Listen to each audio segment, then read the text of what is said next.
Boy, when Marge first told me she was going to the police academy, I thought it'd be fun and exciting, like that movie, Spaceballs. But instead, it's been painful and disturbing like that movie Police Academy.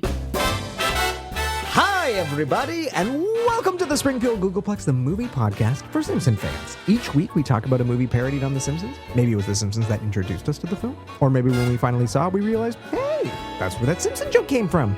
Regardless, each week we pick one of us hasn't seen or hasn't seen in a while, watch it, and come together to discuss.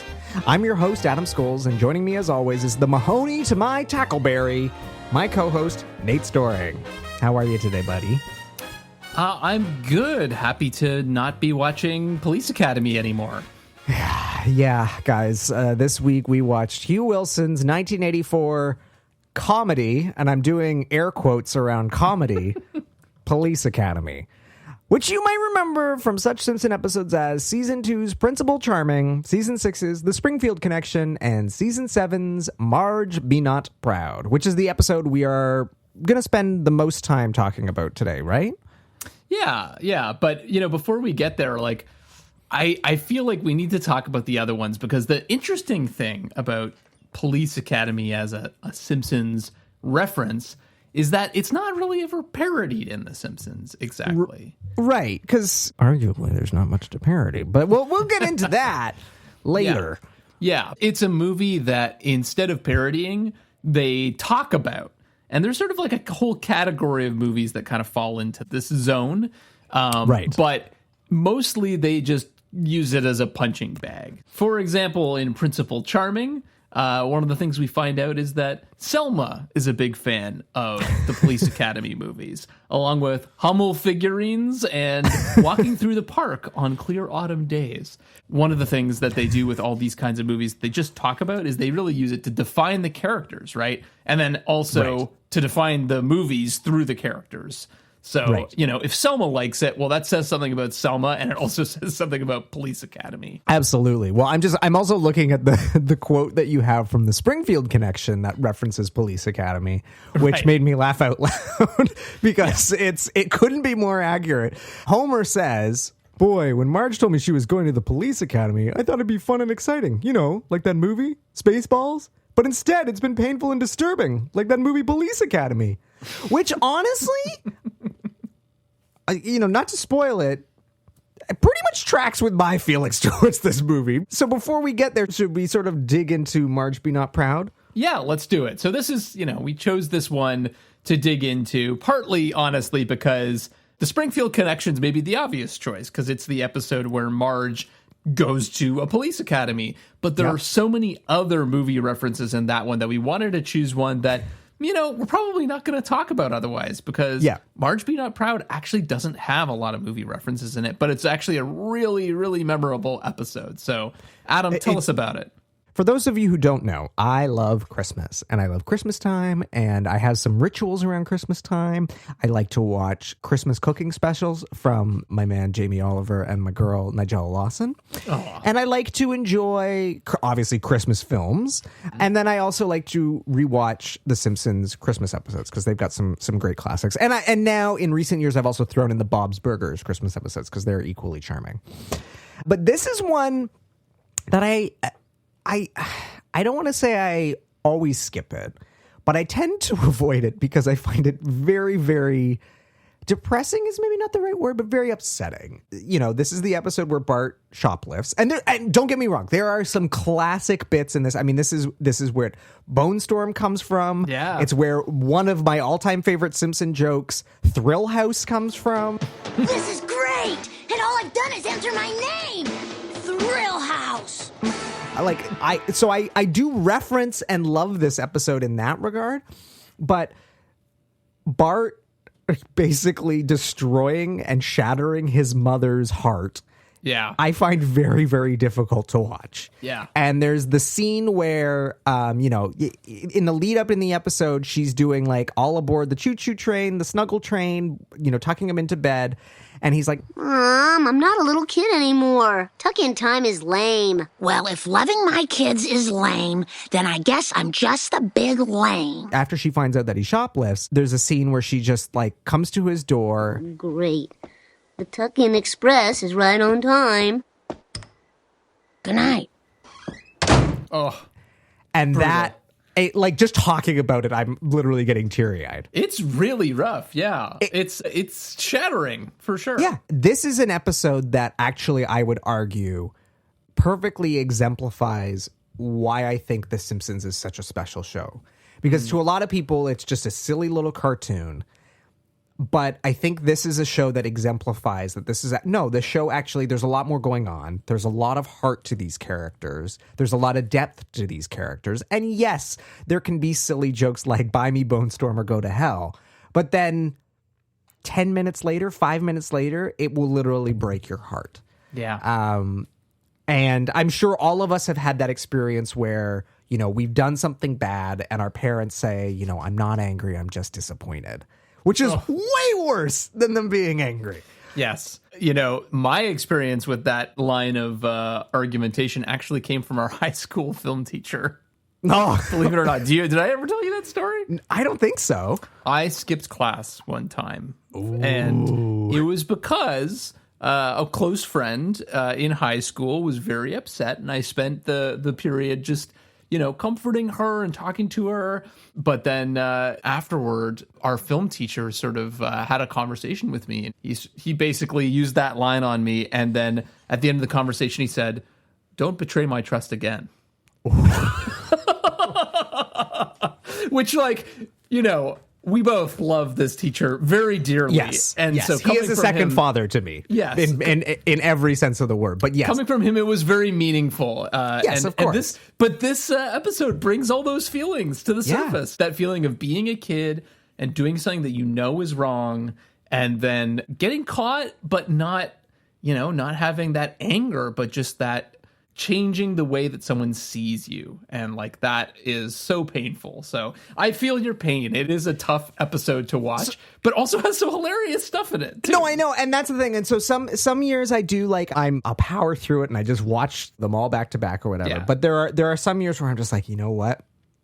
I just don't have it in me. The other Christmas episode where Bart burns down the Christmas tree and then ruins Christmas, also is a little on the sad side, but there's enough pathos and comedy there that I can still watch. Mm-hmm. Whereas this one, it really just sort of depends on my mental state that December, whether or not I'm up for revisiting it. But if I had to pick an episode to explain to people why I think The Simpsons is brilliant, this might be one of those ones, because it is that perfect mix of laugh out loud funny and then heart-wrenchingly moving. And then, of course, you get the final button at the end of the episode where Marge thinks that Bart has betrayed her once more, and instead he went and got a photo of himself and got it framed. And it's such a beautiful... Again, I'm getting emotional just talking about it.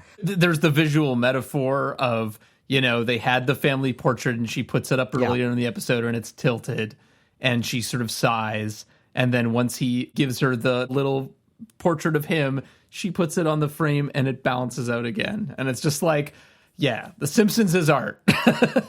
Yeah, it really is. It is a perfect episode to fully exemplify everything that's so great about this show. So, well, can we back up? Let's get to the police academy of it all, though.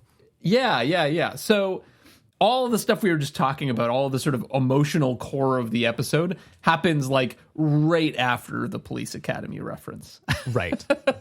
So, we get it right when Bart gets caught by his parents shoplifting from the Try and Save, because, basically he already gets caught by, the guy who works at the store, played by Lawrence Tierney. As Don Brodka. I was going to say Don Brodka has to be one of the best Simpson character names ever. I love that name, Don Brodka. Yes, he successfully hid this from his parents up to now, but then they go back to the Try and Save for the family portrait, and it gets exposed.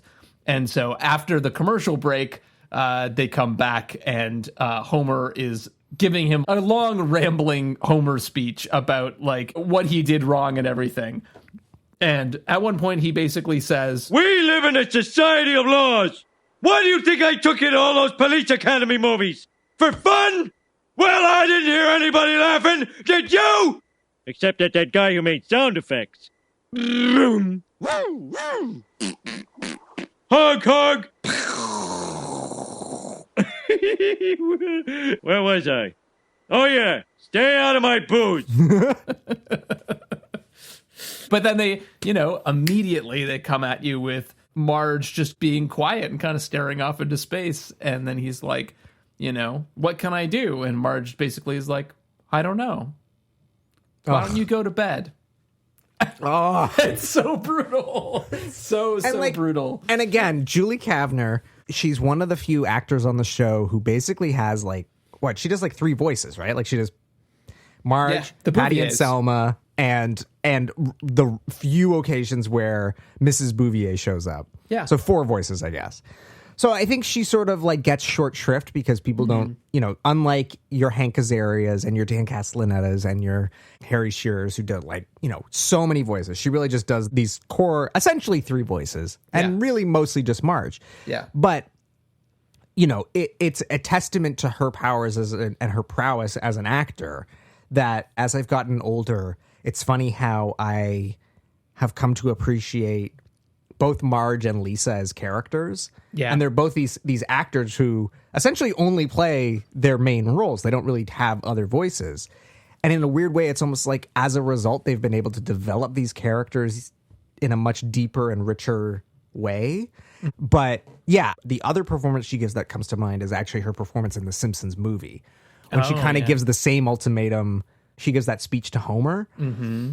I mean, I think she's incredibly underrated, and I don't know if she's won I feel like she must have won an Emmy for this at some point. Needless to say, I think this episode is probably her shining star. Yeah. In terms of just the power and also to the authenticity of parental emotions. Yeah. I'm in a weird place now where I am now a parent, so I'm starting to experience that how do you discipline your kid and make it clear that you still love them kind of situation. And it's interesting because she's not even really able to discipline him, because what you're watching her go through is she's questioning herself and her family and her situation.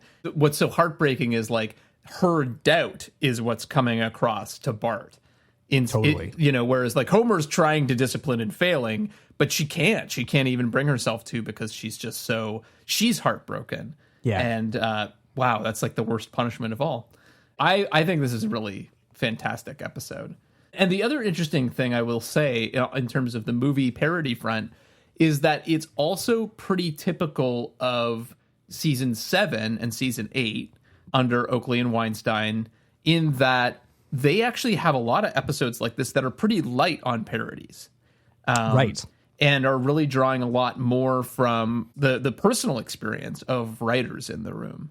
And it's interesting because they're kind of trying to harken back to seasons 3 and 4, which is their North Star for how to do the show.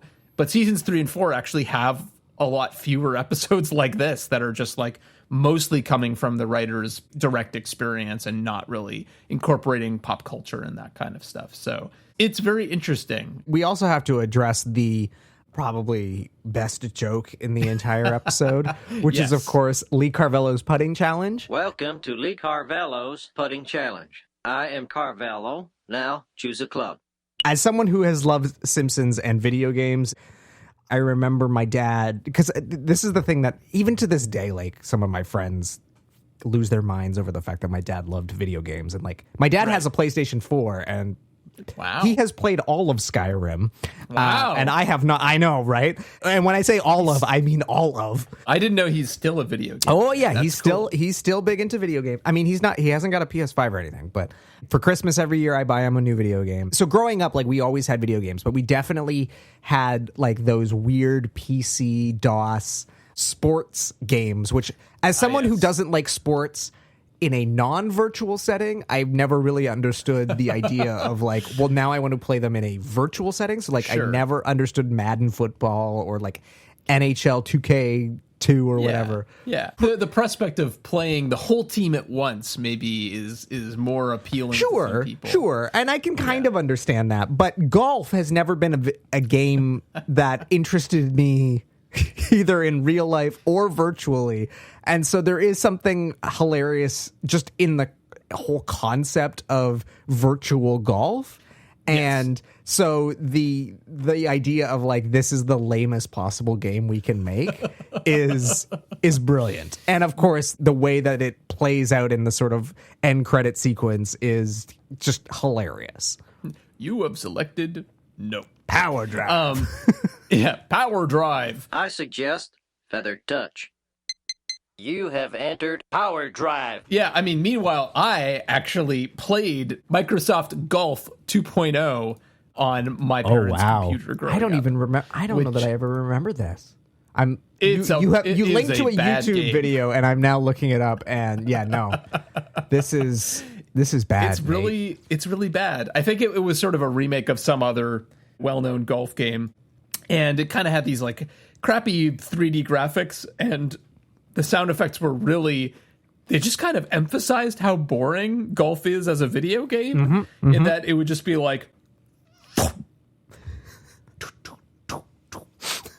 And then you'd hear like a bird chirping, and that was it. That was like the whole game. Because there's and then every once in a while, there was voice acting too. So it'd be like, okay. You know, every once in a while, your character would be like, "Oh, that's a bogey."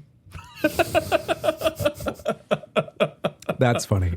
That's funny. Yeah. So yeah, I can actually weirdly relate to Lee Carvalho's putting challenge a little bit, but it's hilarious. They really capture the vibe of those kinds of video games so perfectly. Totally. And just like how unbelievably boring they are.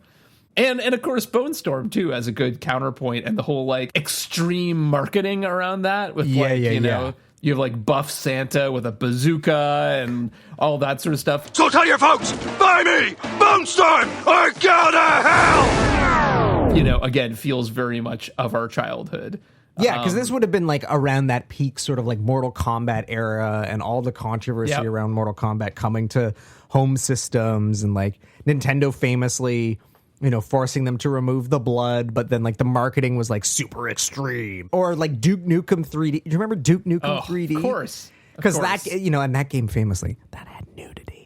So, of course, as like a 10-year-old boy, that was like guns and nudity. Like, what more could you ask for? So, like, yeah, no, Bone Storm definitely maybe even seems like quaint by today's standards, but it definitely. I mean, the latest Mortal Kombat games, it's like you're like ripping people's spines out, and now it's like photorealistic. You know? Yeah, exactly. Like, it's crazy. So, but it is funny to think that there was a time when, like, literally there were politicians arguing that video games were going to be the downfall of society, and it's like now, and it is hard to imagine that anybody would raise that much of a stink. But like in the early 90s, these things were highly controversial. So it's it is funny to see them like poking fun of that extreme level of marketing and everything. Yeah, absolutely. One of my favorite podcasts is Game Scoop, which is this IGN gaming podcast. But one of the things they do is always go back through like old gaming magazines from like the 90s and that kind of thing.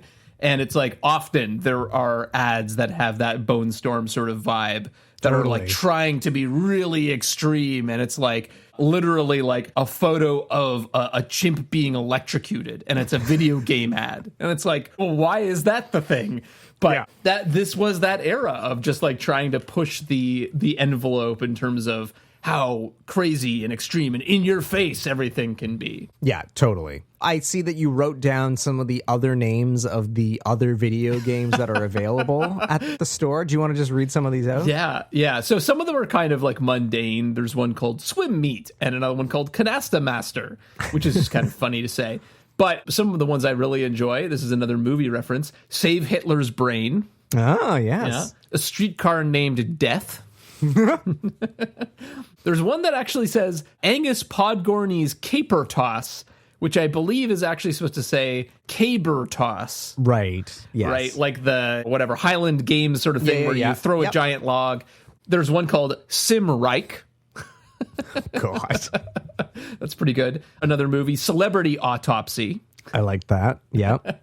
Yeah, it's funny how some of these could literally be third tier like 3DO games from the era. Or, totally. Sorry, 3D Realms, I think or Apogee. Remember Apogee? Oh, loved Apogee. I was a big Apogee fan. Sierra Online would not be putting out any of these, but no, not at least not at this era. Maybe late tier Sierra Online. There is one more gag I feel like I have to call out because I find it so hilarious, and it's Bart's fantasy of being in juvenile hall. Okay, yeah. And they're all lining up to get their Christmas gifts, and everyone's getting kind of crappy gifts. And Bart finally gets to the front of the line, and he gets something from the guy behind the counter, and he just goes, "Oh, a soiled wig." What the hell is a soiled wig? Like... Anyway, I always laugh hard at that. And then you have the incoherent guy. I was going to say, the guy behind the was like, yeah, no, it's great. Okay. Well, so that's Marge Be Not Proud, a masterpiece that Adam cannot watch if he's not feeling overly jolly, or else it might end in tears. But before we do the movie, I have to ask you two questions. Okay. Yes. Ask. All right. So firstly, what do you think it means that Homer doesn't like this movie? I mean, that says a lot, doesn't it? Like, because Homer's not exactly a bastion of good taste. Right. Exactly. That's my thought, too, is that, like, Homer loves Animal House. Which I do not enjoy. Well, I haven't seen it in years, but, like, it's not my cup of tea. But, like, okay. Right. And this is, like, basically a knockoff of that kind of humor. Yeah. Yeah, and Homer, of all people, does not like this movie. So I feel like the writers... That should have been a real red flag for us. That if even Homer doesn't think this is good. Although, I mean, I guess there is an argument to be made that, like, he also doesn't appreciate the finer things in life. Right. So maybe that means that Police Academy is more like a Frasier type program where it's going to be actually very... clever and witty and enjoyable. Somehow, spoiler alert, it's not. I don't think so. Yeah, it's like one of the few times where Homer is actually expressing something that the writers believe. Because usually, it's Lisa or it's, someone like that who's sort of maybe more aligned with what the writers are really trying to say. Yeah, absolutely. But this is one of those weird examples where Homer's the speaker of truth. And then the other question is, why do you think...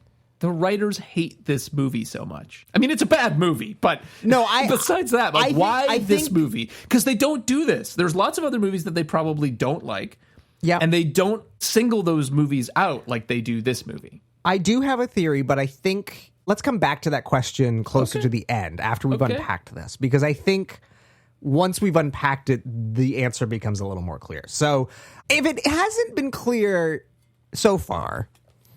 Nate and I think this movie blows. This is, without a doubt, the worst thing we have watched on this series. It's no contest. It's literally no contest. But I was saying to Nate earlier, we've watched movies that I think are bad before. I didn't enjoy Paint Your Wagon very much.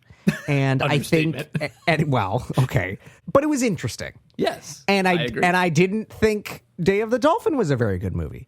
But it was interesting. I agree. How does a brilliant director like Mike Nichols turn out a piece of shit like Day of the Dolphin? It's a mystery to be solved. But this movie is bad without being interesting. It's just bad. It's just bad. Yeah. I got nothing. It feels lazy. It feels derivative. It's unoriginal. It's just boring. Okay, but here's the mystery that I will pose to you. Great. This movie...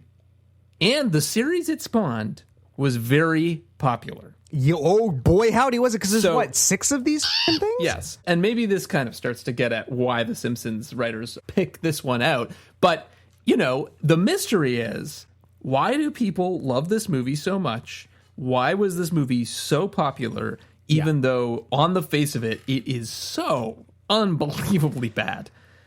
Even for a movie of this kind. Because again, sure, this type of humor is not really my cup of tea. But also, I think that there are movies in this genre that you could say are like classics of one kind or another. And this is not one of them. No, I think we got to unpack that. So I guess, where do we begin here? Let's start where we always begin, which is, Adam, well, how would you sum up this movie in a sentence? You're not allowed to say this movie's bad. A bunch of misfits go to a police academy and somehow manage to graduate. Okay, yeah, that works. That's about right. I mean, yeah. Is this a movie that you were really aware of before we thought about it for this podcast? So, yes, I found when I went home recently, for our Canadian friends, you'll remember HMV. Ah, yes. Which was His master's voice. Yes, which was a store that Nathan Storing and I spent a lot of money at in our high school years. But one year they put out HMV's free guide to 100 essential DVDs, issue 1. And I could have sworn that it was in here, but I was literally just flipping through it and it's not. But at some point or another, I was made aware that there was a box set. Yes. Of all the Police Academy movies. Oh, God. And for whatever reason, because a box set existed, I must have thought, this is something worth owning. Oh, Adam. Now, to be clear, I never bought it. I never did get it. But for whatever reason, I was like kind of intrigued by it and was like, oh, maybe I should get that. Because when you think about it, especially in that sort of late, well, I guess it would have been early 2000s-ish, like mid-2000s era. If something was getting a DVD release, like it was probably something worthwhile. Well, and like a special edition of some kind, a box set or an expanded. That was the thing. If it was getting a box set, it probably was worth. No, you're right. So it had some cultural cachet. Now, that being said, in our first year of university, Nathan and I lived not 15 minutes from Yonge and Dundas Square, where there was at the time, the flagship HMV. Yes. And we went there one night, and I purchased in a 2 for $20 or 2 for $30 deal. I can't remember, but I think, if I'm not mistaken, this might have even been the day that you bought The Good, the Bad, and the Ugly. Oh, yeah. Because we split the cost. So I'm pretty certain that's what you purchased. But what I purchased was the limited edition gift box set of Paul Verhoeven's Showgirls. I remember that DVD. Which comes with a deck of cards, which I still have in my desk here. Oh, that's somewhere. Fun. 2 shot glasses, which I also still have. Yep. And then a pin the pasties on the stripper game, which I no longer own that. Probably for the best. Probably for the best. So maybe my sense of what is box set worthy was perhaps not. I didn't really think this. I mean, that's a classic in a sense. Yes, I mean it's a cult classic. Yeah, exactly. But all this to say is that I was aware that there were these movies called Police Academy. Yeah. That there was a lot of them, enough to put out a box set. Yeah. The box set existed, and that intrigued me. Okay. But I never got around to watching any of them until we did it for this show. Interesting. So my background is literally only The Simpsons. I knew absolutely zero about this series of movies until we decided to do it for the podcast. And that was part of why I wanted to do it, because I was just like, it's kind of infamous to me because of The Simpsons and the way that it's sort of portrayed as being like, not just bad, but like the worst, you know? And that's pretty much my entire background with it. Somehow I feel like it just doesn't exist in the culture that I consumed as a kid, which is weird because there was a cartoon show. There was a live action show in the 90s. Yeah. And like, I just didn't see it somehow. So what's really interesting, though, is that one of the other podcasts I listen to and I've been listening to every week for the better part of probably coming up to 15 years now is a show called Stop Podcasting Yourself. It's a comedy show. It's like 2 friends, and then each week they have a special guest. But in the early days of the show, they had a segment called Stunt Casting, where they would take a movie and then they would stunt cast it with what was then sort of like modern casting. If they were to remake this movie today, who would they cast it with? So in this episode, it was their sort of like in between Christmas and New Year's episode, and one of the hosts, Graham, was mentioning that he watched a Police Academy marathon on like New Year's Eve day or whatever. Oh, God. And then they decided to stunt cast Police Academy if it had been made. And I guess this episode it's probably from like 2011, 2012 or something, maybe even earlier. So, like they're saying like Seth Rogen and throwing out all these sort of like names that made sense at the time. And so the thing you have to understand is that the host, Dave and Graham, they are probably in their early 40s. So they're like a little bit older than us by probably about a decade or so. Yep. But they spoke very fondly, or maybe not fondly, but they had very clear memories of this series of movies. Like, they weren't saying that they were good movies, but they knew the names of all the characters. And when they were casting them, they're like, no, we need someone who's more like this because Tackleberry's like this or whatever. Right. And so that was interesting for me to sort of like contextualize this. And again, I think it's going to explain sort of a lot about this movie is that I think to a certain generation, it probably was something that teenagers or like preteens, like that sort of 10 to 11 to 12-year-olds would have caught either on VHS from their local video store, like non-Blockbuster, but like remember like when local video stores were a thing, or maybe caught on TV, on cable or whatever. Yeah. But it's sort very of older much millennials, younger Gen Xers. I feel like. Exactly. It very much feels like we just sort of missed the boat on this. And for me, I think our sort of analog to that is sort of like the American Pie movies. I think that's sort of the equivalent for our generation. But for our generation, like this just straight up doesn't exist. Like I don't know anybody who knows Police Academy, because that's the thing, like if one of our friends was a fan of it, we would have known about it by now. Totally. Because like we all of us introduced each other to the like things we loved. Yeah. Like I loved Monty Python, and like I would show it to my friends, and either they got hooked on it or they were like, this is not for me. Like, yeah. But that's the thing, like one of us would have seen it by now, and the fact that we have no cultural connection to it just proves that for our generation this doesn't exist. Yeah. Yep. I fully agree. Which is probably, again, for the best. I would be happy to see this series just, like, fly into the dustbin of history and just call it a day. Unfortunately, I think they are working on a reboot of it. God help us. I will say, as much as this movie sucks so hard, the premise has legs. Yes. In the sense that, like, I wouldn't have guessed that 21 Jump Street would make for a great reboot. Right. But in the right hands, that premise works really well. There is a Lord and Miller version of Police Academy that is actually really entertaining. Right. Well, and I mean, like, look, we already have Brooklyn Nine-Nine. Andy Samberg is basically 100%. Mahoney. So, 100%. like... In fact, that's one of the people that they stunt casted, and they were like, he's not. And it must have been before Brooklyn Nine-Nine existed. Must have been. Like, because they were like, because then it would have been too obvious. He's too young or whatever. So, like, I'm pretty sure they ended up picking Seth Rogen as the Mahoney, but like, which kind of makes sense. Yeah, sure, but, at the time maybe, but no, Andy Samberg has done it. 100%. He basically that character is just basically lifted out of the Police Academy movies and made more contemporary in Brooklyn Nine-Nine. The only difference is that he's charming and funny. So, yes, fair enough. Okay, so we have no background with this movie, so let's dig into the plot synopsis, because if we have no background with this movie, there's a very good chance you have no background with this movie. The one thing I will say is that I do think the tagline that I found on one of these VHSs is pretty funny. Yeah. So I'm just going to read this out loud. Again, you're not going to get a lot of positive comments from me on this episode, so the fact that there's something that I think positively about it, it merits calling out. So, the new police recruits. Call them slobs, call them jerks, call them gross. Just don't call them when you're in trouble. I mean, it's a pretty good tagline. Yeah, it's good copy. Tagline. It's good marketing copy. Yes, agreed. This on the other hand, this description we found from a 1990 VHS tape is a little different. Oh boy. Adam, do you want to take it? Sure. The lady mayor of a large U.S. city has thrown open the doors of the police academy to a new generation of recruits. Anybody who wants to join, without regard to height, weight, race, age, religion, or educational background.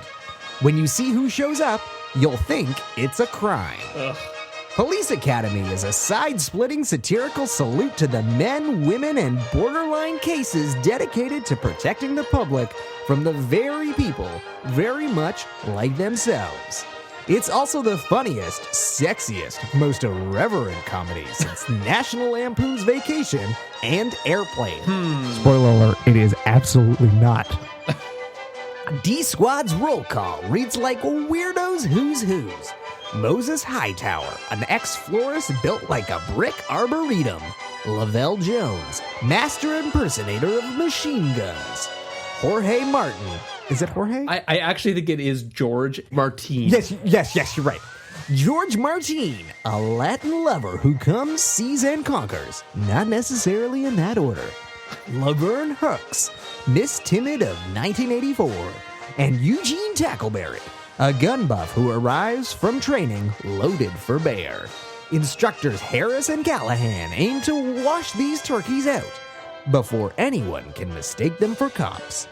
I'm literally just doing this as Casey Kasem now, but whatever.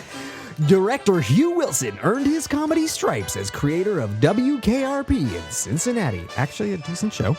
He does a fine job keeping things out of control, while stars Steve Guttenberg and Kim Cattrall almost convince us the mayor's recruiting scheme has merits.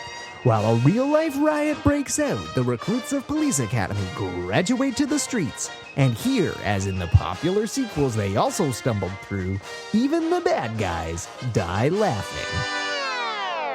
God, that is not good marketing copy. No, it's way too long. Trying really hard. Yeah. I'm surprised you know WKRP in Cincinnati. Not a show I'm familiar with. So WKRP in Cincinnati is a show about a radio station in Cincinnati. Sure. Do you remember the game Day of the Tentacle? Yeah. Okay, so remember Bernard, the nerdy character? I mean, not really. It was a while ago. I'm Bernard Bernoulli. I broke into your house 5 years ago, kidnapped your hamster, broke into your piggy bank. Okay, well, anyway, he was based on a character on WKRP. My dad's a big fan of the show. Okay. It ran on the Comedy Network when we were kids. Again, like back in the era when there wasn't enough content, so they just had to run old 70s sitcoms.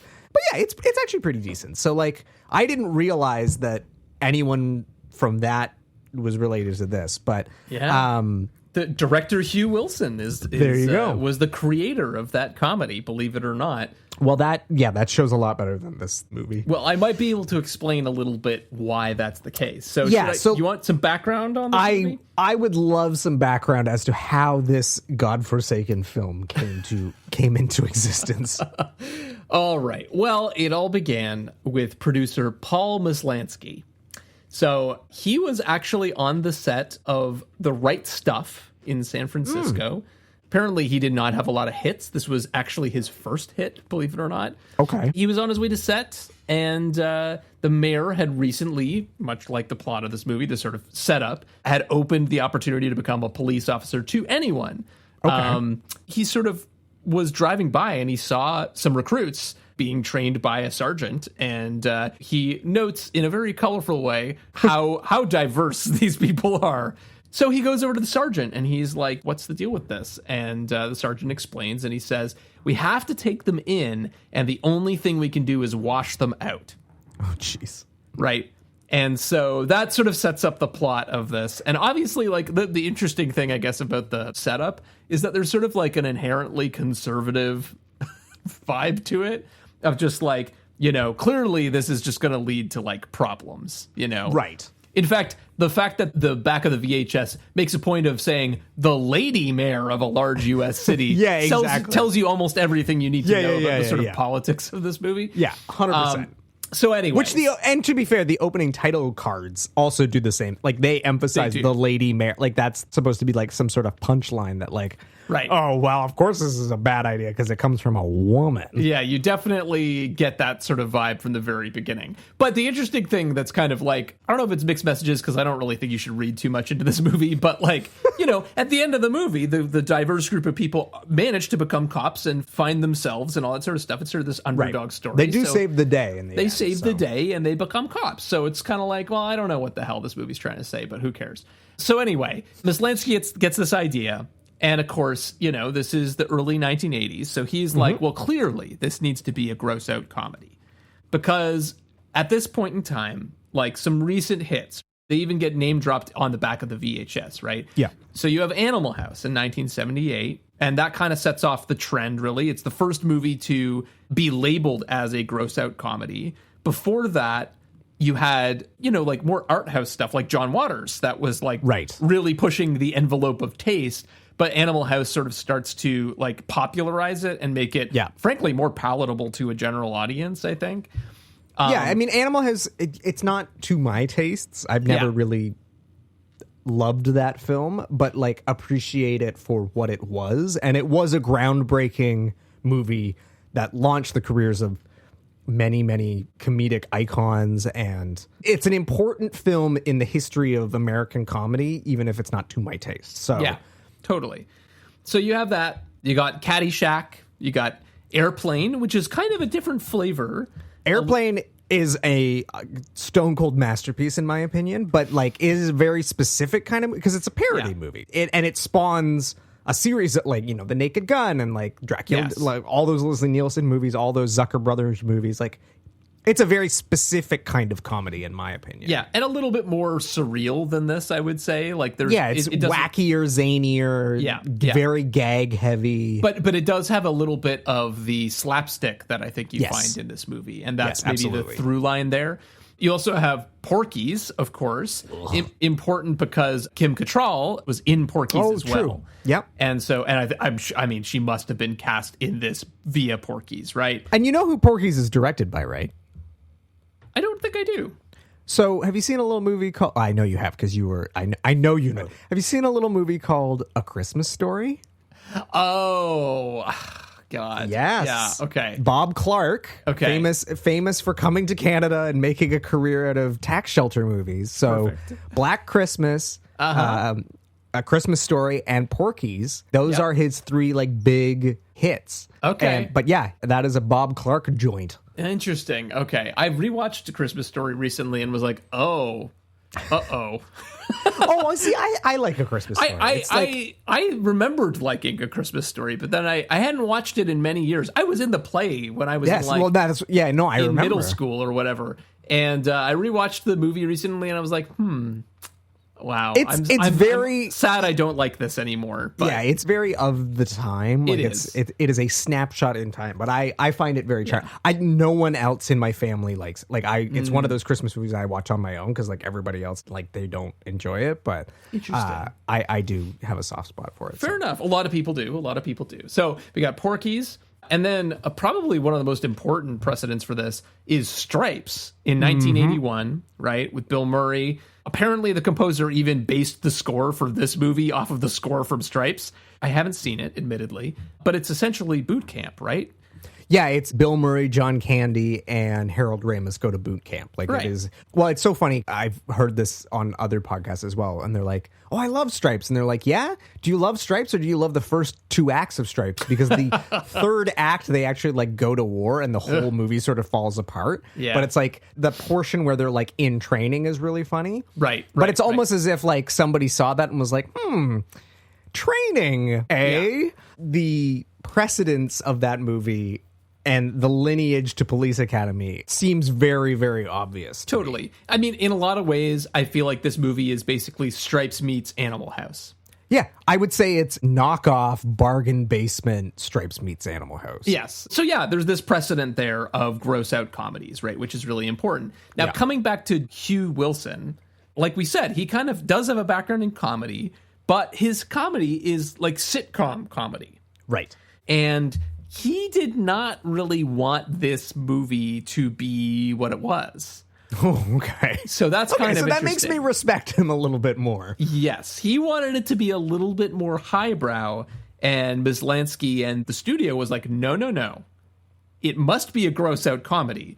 Okay. Here are the things you must include in this movie. Okay. I feel like that really comes across in this movie because 100%. All the gross out stuff feels really half-hearted and actually like cuts away quite a bit in a way that I feel like a movie that was really going hard on it would not. Yeah. You know? Yeah, no, it feels disjointed is maybe not the right word, but knowing the director didn't want to do that sort of explains the weird tone of this movie. Yes. But the crazy thing is that before Hugh Wilson was brought onto the project, the director of this was going to be Dom DeLuise. From Charlie Horse Magic Pizza. Yes, our good friend Dom DeLuise from Charlie Horse Magic Pizza, whatever, and or Music Pizza, maybe. Music Pizza, yeah. Music Pizza. Very important. Got to get that title right. Yeah, gotta get that right. And also from Best Little Whorehouse in Texas. Yes. I don't know if Dom DeLuise has directed anything else, but that's kind of wild to imagine. And then also, apparently, the person they really wanted in the role of Mahoney was Michael Keaton. Can you imagine? Well, the hair is kind of similar. Right. And he's kind of, what's the word?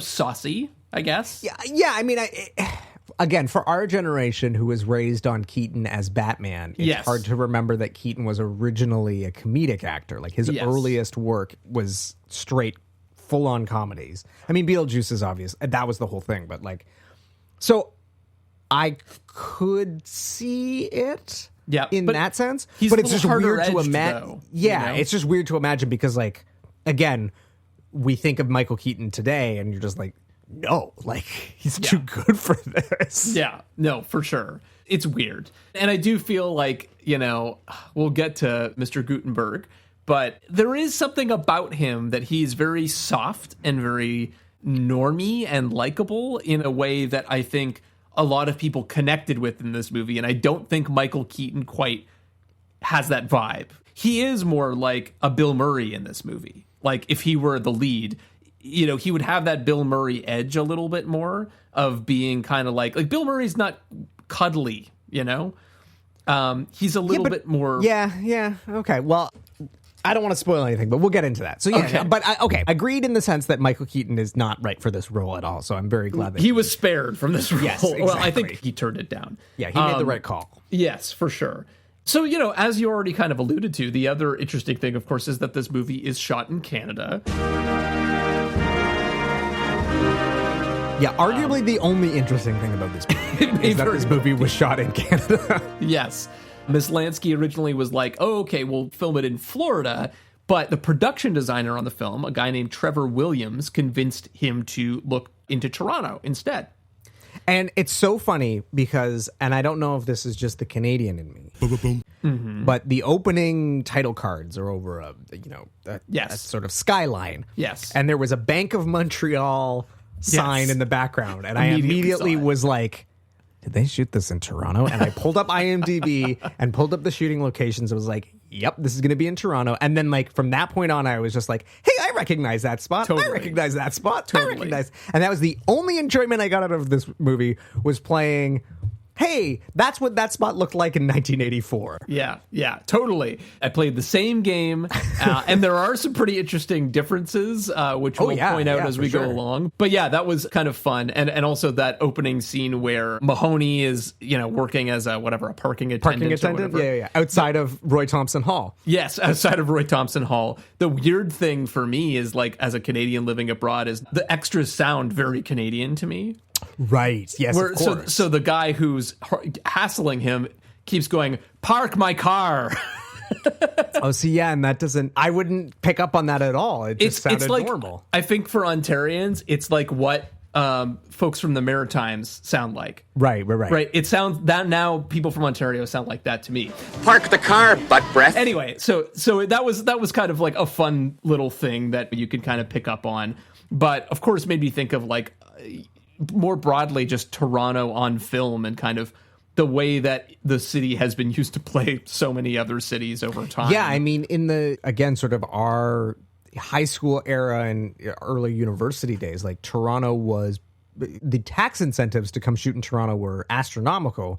So Toronto played, Chicago, it played New York, it played basically any city you wanted, be it modern or historical, because it famously doubled for 1930s Chicago in the film Chicago. But then it also doubled as is The Incredible Hulk set in New York City? Or is it just any town? Yes, it is. It is set in New York City because, this was like when we were in university, they were shooting The Incredible Hulk in Toronto. Like outside of our residence, essentially. Yes, like right there on Yonge Street and at University of Toronto, where my wife was going to school and all of that kind of thing. not a great movie, but like, again, watching that movie was a similar sort of experience of being like, oh, like my favorite was that, if I remember correctly, the climax of that movie takes place in Harlem. Yes. And Yonge Street in Toronto was doubling as Harlem, which was pretty funny. And of course, the thing that I immediately recognized was there was a strip club on Yonge Street with a very vibrant sign called Zanzibar. Yes. And it is featured rather prominently in that movie. Yes, any Toronto local knows the iconic Zanzibar facade, and it definitely features prominently in The Incredible Hulk. And then, of course, like, I guess it was probably right around the time we were graduating was when Scott Pilgrim came out, and it was like sort of this wonderful celebration of like a Hollywood film is actually letting Toronto play Toronto. And I pronounce the T's. Toronto is playing Toronto, and I don't want to lose any of my cred. And celebrates all of these iconic locations, and less non-iconic locations. Iconic to Torontonians. Exactly, yeah. So yes, you have Honest Ed's, which is like maybe sort of known outside of the city a little bit. Yes, rest in peace.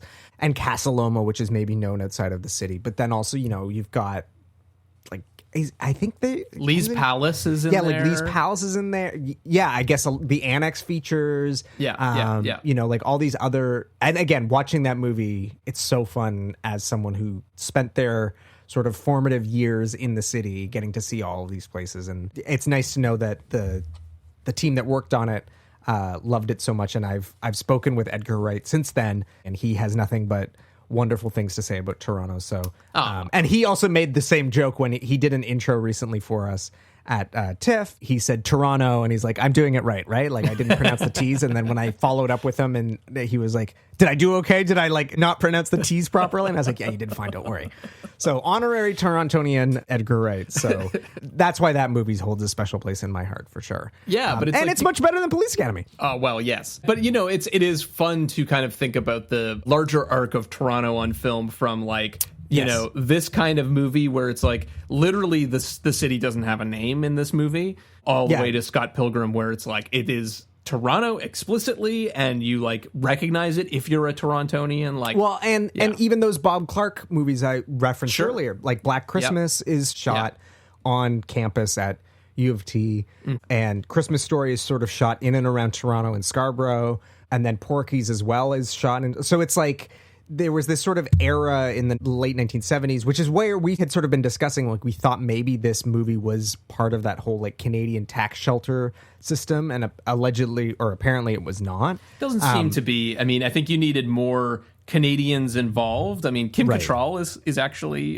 Canadian, but you need people above the line that are Canadians. And I don't think this would have qualified, but it's like the Canadian dollar was just cheaper, and it was still way cheaper than lots of other locations to shoot.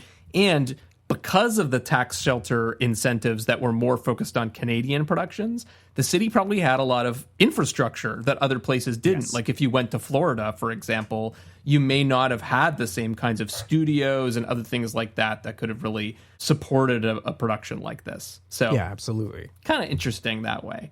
Like you said, one of the few interesting things.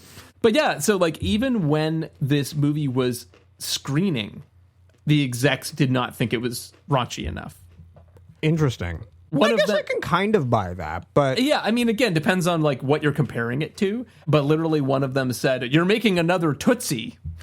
Okay, which is like, no, not a movie I love either. Again, in retro, it just doesn't hold up very well. No, but not. But it's like this is really not that kind of movie. So. No, but it's so fun. Like the reason I say that, Nate, is that like so you've got the like leering Mahoney character. Yes. And then you've got the George Martin character who is a ladies' man, and like he's making out with women here and there. But there's only really the one scene of nudity, which is like it feels very shoehorned in. And when you tell me that like the director didn't really want, like that makes sense. Yeah. Which is very sort of Animal House / Porky's-esque, like right down to the fact it's like women showering. Yep. But otherwise, like, this isn't like a sex romp movie. There is nudity and there's sexual innuendo and sexual content, but in a way that feels very ham-fisted. Although, that being said, now I'm remembering there's also the whole podium sequence. Right. Which is, oh God, this movie. I can't. Okay. All this to say is that a lot of the sexual stuff is more implied than it is shown. So I can see where that note is coming from, though I don't necessarily agree or. From what I was reading, it doesn't seem like anything was changed after that worry. Right. So, okay, interesting. I feel like it just kind of, went to screenings and they were proven wrong, I guess, at least by some popular standards. So, yeah. Well, on that note, why don't we actually dig into some highlights and the many, many lowlights of this movie? But like I said earlier, I feel like the mystery to unpack here is, why do people like this movie? So, yes. What I did in preparation for this, I went to IMDb. Okay. And I read all of the 10 out of 10 reviews for this movie. Wow. To try to find some key themes that could maybe give us some hints about, like, what is it that we're not seeing in this? Why are there people who like this movie? For context, you say all. Was there like 4 or no, were there was like a good number. I don't know exactly okay. how many, but there were like maybe a few pages of 10. Okay. So that's not insignificant. Yeah. And I will say, when I went on Letterboxd to give it my scathing 1 star, I was surprised. Like, I'm pretty sure it's like got a 3.5 rating on there. Yeah. There were a few people I was surprised to see, like, giving this at least like a little heart, Even if they didn't give it a star rating, I was like, interesting. Very interesting. But again, I think it's an age thing partly, is it's like people who grew up with them, that kind of thing. Right. But here are like the 4 big themes that I saw in terms of like why people love this movie. So number 1, we got the lovable ragtag ensemble. Well, I agree with half of that. Fair enough. We have Steve Guttenberg. A lot of people call out Steve Guttenberg as the highlight and, really connecting with him and loving him. So we can talk about that. In terms of the humor, I think the thing that people kept saying was like, this movie is so unpretentious. And, that's one way of seeing it. But it's lowbrow. It's not trying to be clever. It's not trying to be funny. We'll get there. But people had a sort of take on what this humor was. The interesting sort of weird balance of this is that this is an R-rated movie, and there was sort of this dissonance in a lot of the positive reviews where people are like, this one's so much better than the sequels because this one's R-rated, so they can be more raunchy. And other people being like, this is such a great family-friendly movie. Jesus. And then the last thing was that this is an inspiring underdog story. In some ways, for me, that actually might be the strongest part of this movie. But we'll get there. So those were the 4 things. So I thought we could kind of structure our conversation around those 4 themes. Okay. And we don't have to agree with them, but we can interrogate them. No, that's a great way to unpack this. Let's do that. All right. Well, let's talk about our lovable ragtag ensemble here start. Yeah. So this movie the opening's kind of interesting. We get kind of almost like a Good, the Bad, and the Ugly style character introduction skits. Right, where we meet each character and they're all in these very different situations, and we get a little slice of what their character's all about as they're sort of going down the path towards joining the police academy. So first off, why don't we talk about our second reason why people love this movie, Steve Guttenberg as Cadet Kerry Mahoney. What do we think about Mahoney? We meet him, he's parking cars, he's kind of being a prick. What do we think about him, his performance, and this character? I mean, all I can say is my immediate first thought is, wow, they really went for like budget Bill Murray, eh? Yeah. It really feels like this is a character that Bill Murray would have played if they could have afforded him. You think about his character in Stripes, or you think about his character in Ghostbusters, or like even his character in Meatballs. Like, he always sort of plays this character that's like wisecracking, kind of crass, but like kind of lovable at the same time. Yep. And that was sort of his shtick. Yeah. And he was really good at it. Yeah. And like, there's something about him that he's able to take these characters that, if played by any other actor, could be really off-putting and sort of deplorable, and yet because it's Bill Murray, you're rooting for him. Yeah. And I don't think Gutenberg has that same level of charm. And this is going to be my thing across the board. And it's sort of like, I sort of joked about like half about the lovable ragtag. I didn't give a shit about any one of these characters. I didn't find any of them charming. I didn't find any of them compelling. I wasn't interested in their lives. I wasn't interested. Like, there's just nothing about them that made me go, oh, I'm rooting for this person. Right. And that, I think, ultimately is why this film fails, because if you're going to make an ensemble ragtag underdog story, you have to be rooting for them. Yeah. And I just, there was nothing there. And I don't know if that's because of the writing or because of the performances.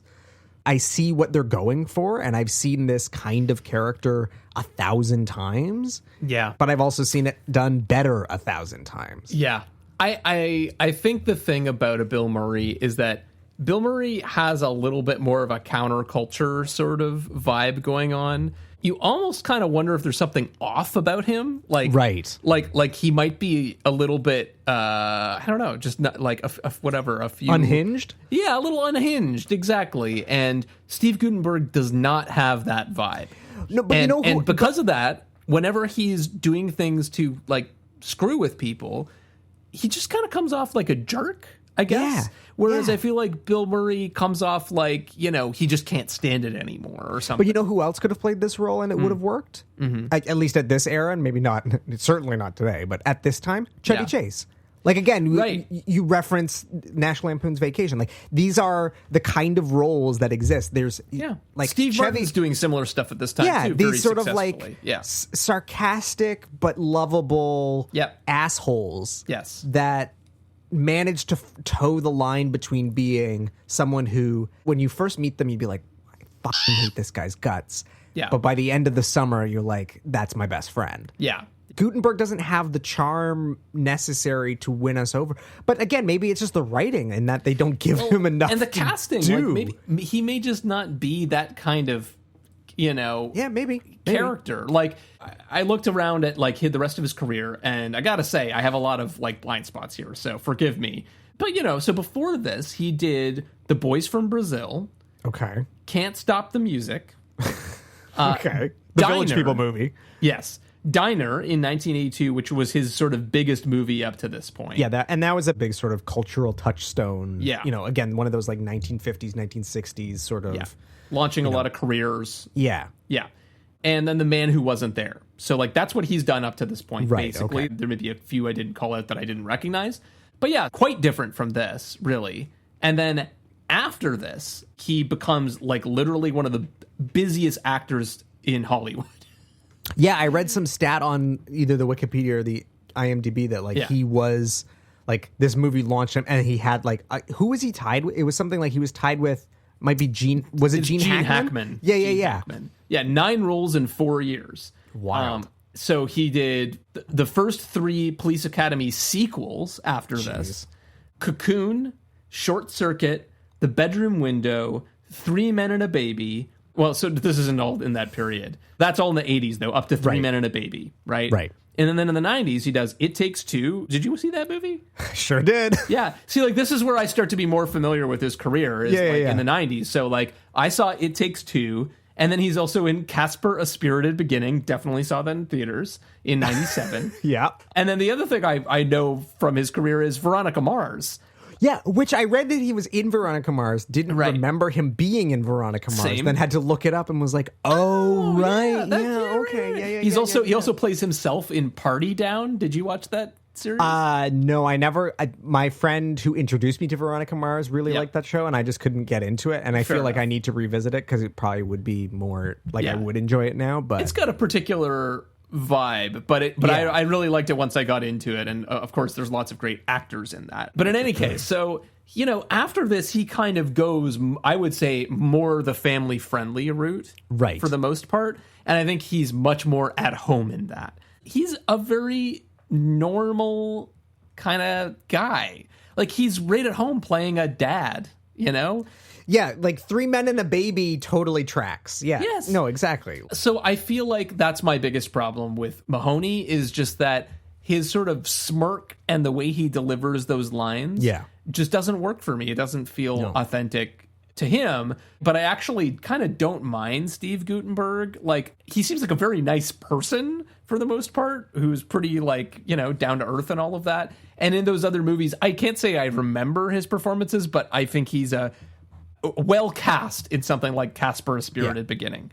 But it's so funny because when we joke that, like, Andy Samberg, if you were to make this movie now, Andy Samberg would play this role. Yes. You're like, yeah, that's the kind of person. I mean, Samberg's a little more lovable than, like, a Bill Murray. Like, he doesn't have the edge of a Bill Murray or a Chevy Chase. No, he's but perfect for this role. Yes, he would. He literally would be perfect for this role. Yes, in a way that, like, Bill Murray would also be maybe not quite right for this role, but, like, could do the sort of, like, jerk humor sort of stuff. Yeah. And of course, I mean, we would be remiss not to talk about The Simpsons' very famous reference to, of course, Steve Guttenberg. Which is, like, the only thing that, prior to this, like, whenever I think of Steve Guttenberg, I just think of that line. Who holds back the electric car?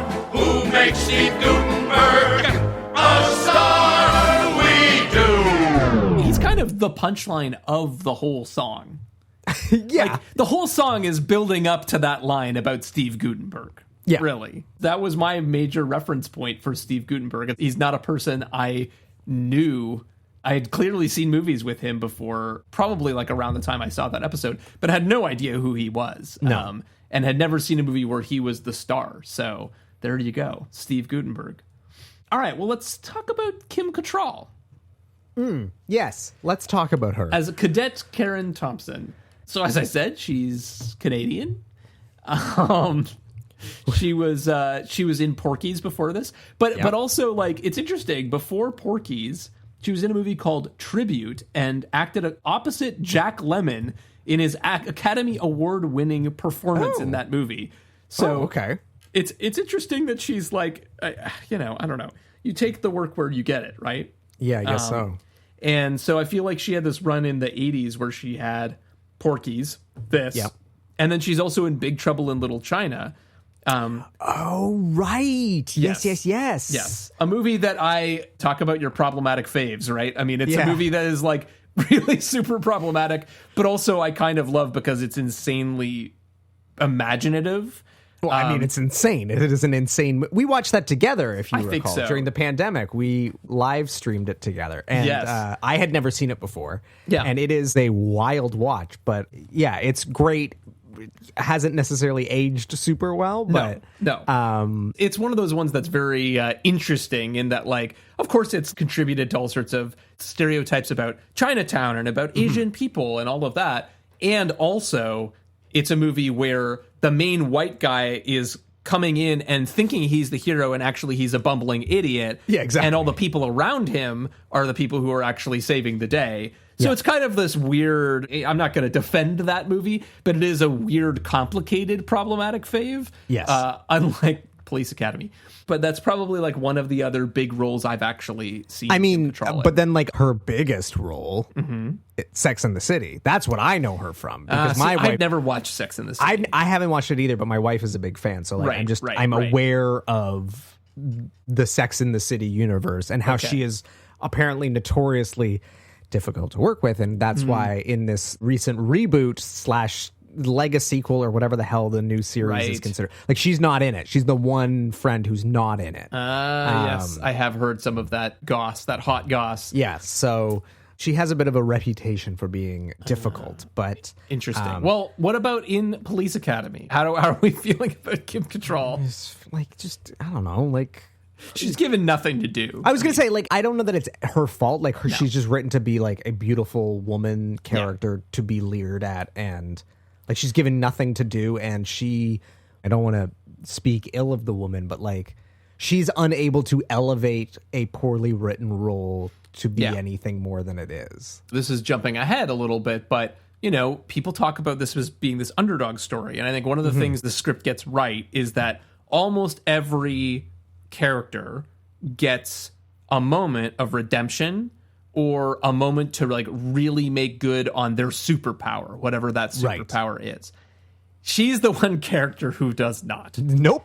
That is the thing that's both infuriating and also is, like, you know, I mean, actors can elevate roles, but she really doesn't get a whole lot in this. No. And the sort of conceit of her character is that she's like from a wealthy background. You know, when we first meet her, she's like getting driven around in a car with her mother, telling her mom off about like, oh, she's not going to be a policeman, she's going to be a police woman. And like that goes nowhere. Once she's at the police academy, you get no more about like any of her background or any of her hang-ups or what she's trying to overcome or what she wants to accomplish. You get nothing. So like, could she do more with this role? Maybe, but like the script really is giving her zero. Yeah, she and not only that, like she doesn't get any like comedy either. No comedy. She's just, I guess, ostensibly eye candy, and like that's a bummer. But like also recognizing what this film is, like not overly surprising. Yeah.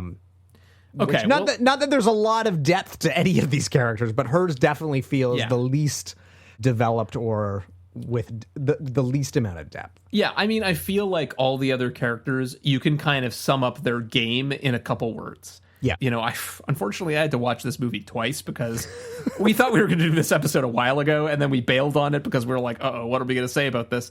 And then we came back to it because we felt like, yeah, maybe there's something to say. But because of that, I've watched this movie twice now, unfortunately. I'm so sorry. But also, I'm not that sorry because this was your idea. Yes, so fair enough. But now I feel like having watched it a second time, I'm kind of like, okay, what I appreciate about this movie is that most of the other characters, for this kind of movie, they're very clearly defined, like what is their shtick. And then the script does make good on most of them getting a moment to kind of like meet their challenge or use their superpower. And like that does kind of work for me. So let's talk about the other ones, these other characters that are a little clearer. So we have Bubba Smith as Cadet Moses Hightower. We're going to do this as a bit of a speed round because there's a lot of these people. But the main thing about this guy is that he's a Super Bowl champion NFL player, which shows, I mean, he is a big guy. Very large man. And that's kind of his shtick, is that, like, Hightower is big. So, like, all the jokes are, like, they're doing the rope climb in the gym, and he tugs on the rope, and it just falls out of the ceiling. Or, like, they're on the obstacle course, and everyone's climbing over the wall, and then he just walks through the wall. Like, that's it. But there is also a race thing going on here, too, right? Yes. Like, because there are multiple quote-unquote jokes about the fact that, like, he's the big, scary black guy. Yeah. So, like... Yes, there's comedy in the fact that he's big, but there's also this sort of like racial comedy of the era, which like again has aged like milk.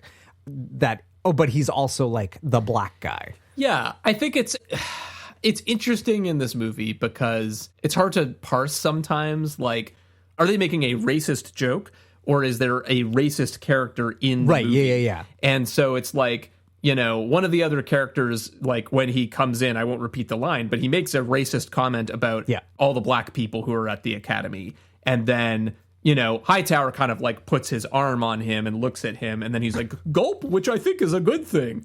Right. And so it's like there's a lot of humor like that in this, which is kind of both and, where it's like on one hand, they're sort of being like, this guy's an asshole and he's a racist. And then on the other hand, they're kind of like, because there's a quote unquote big scary black guy who's threatening him, right?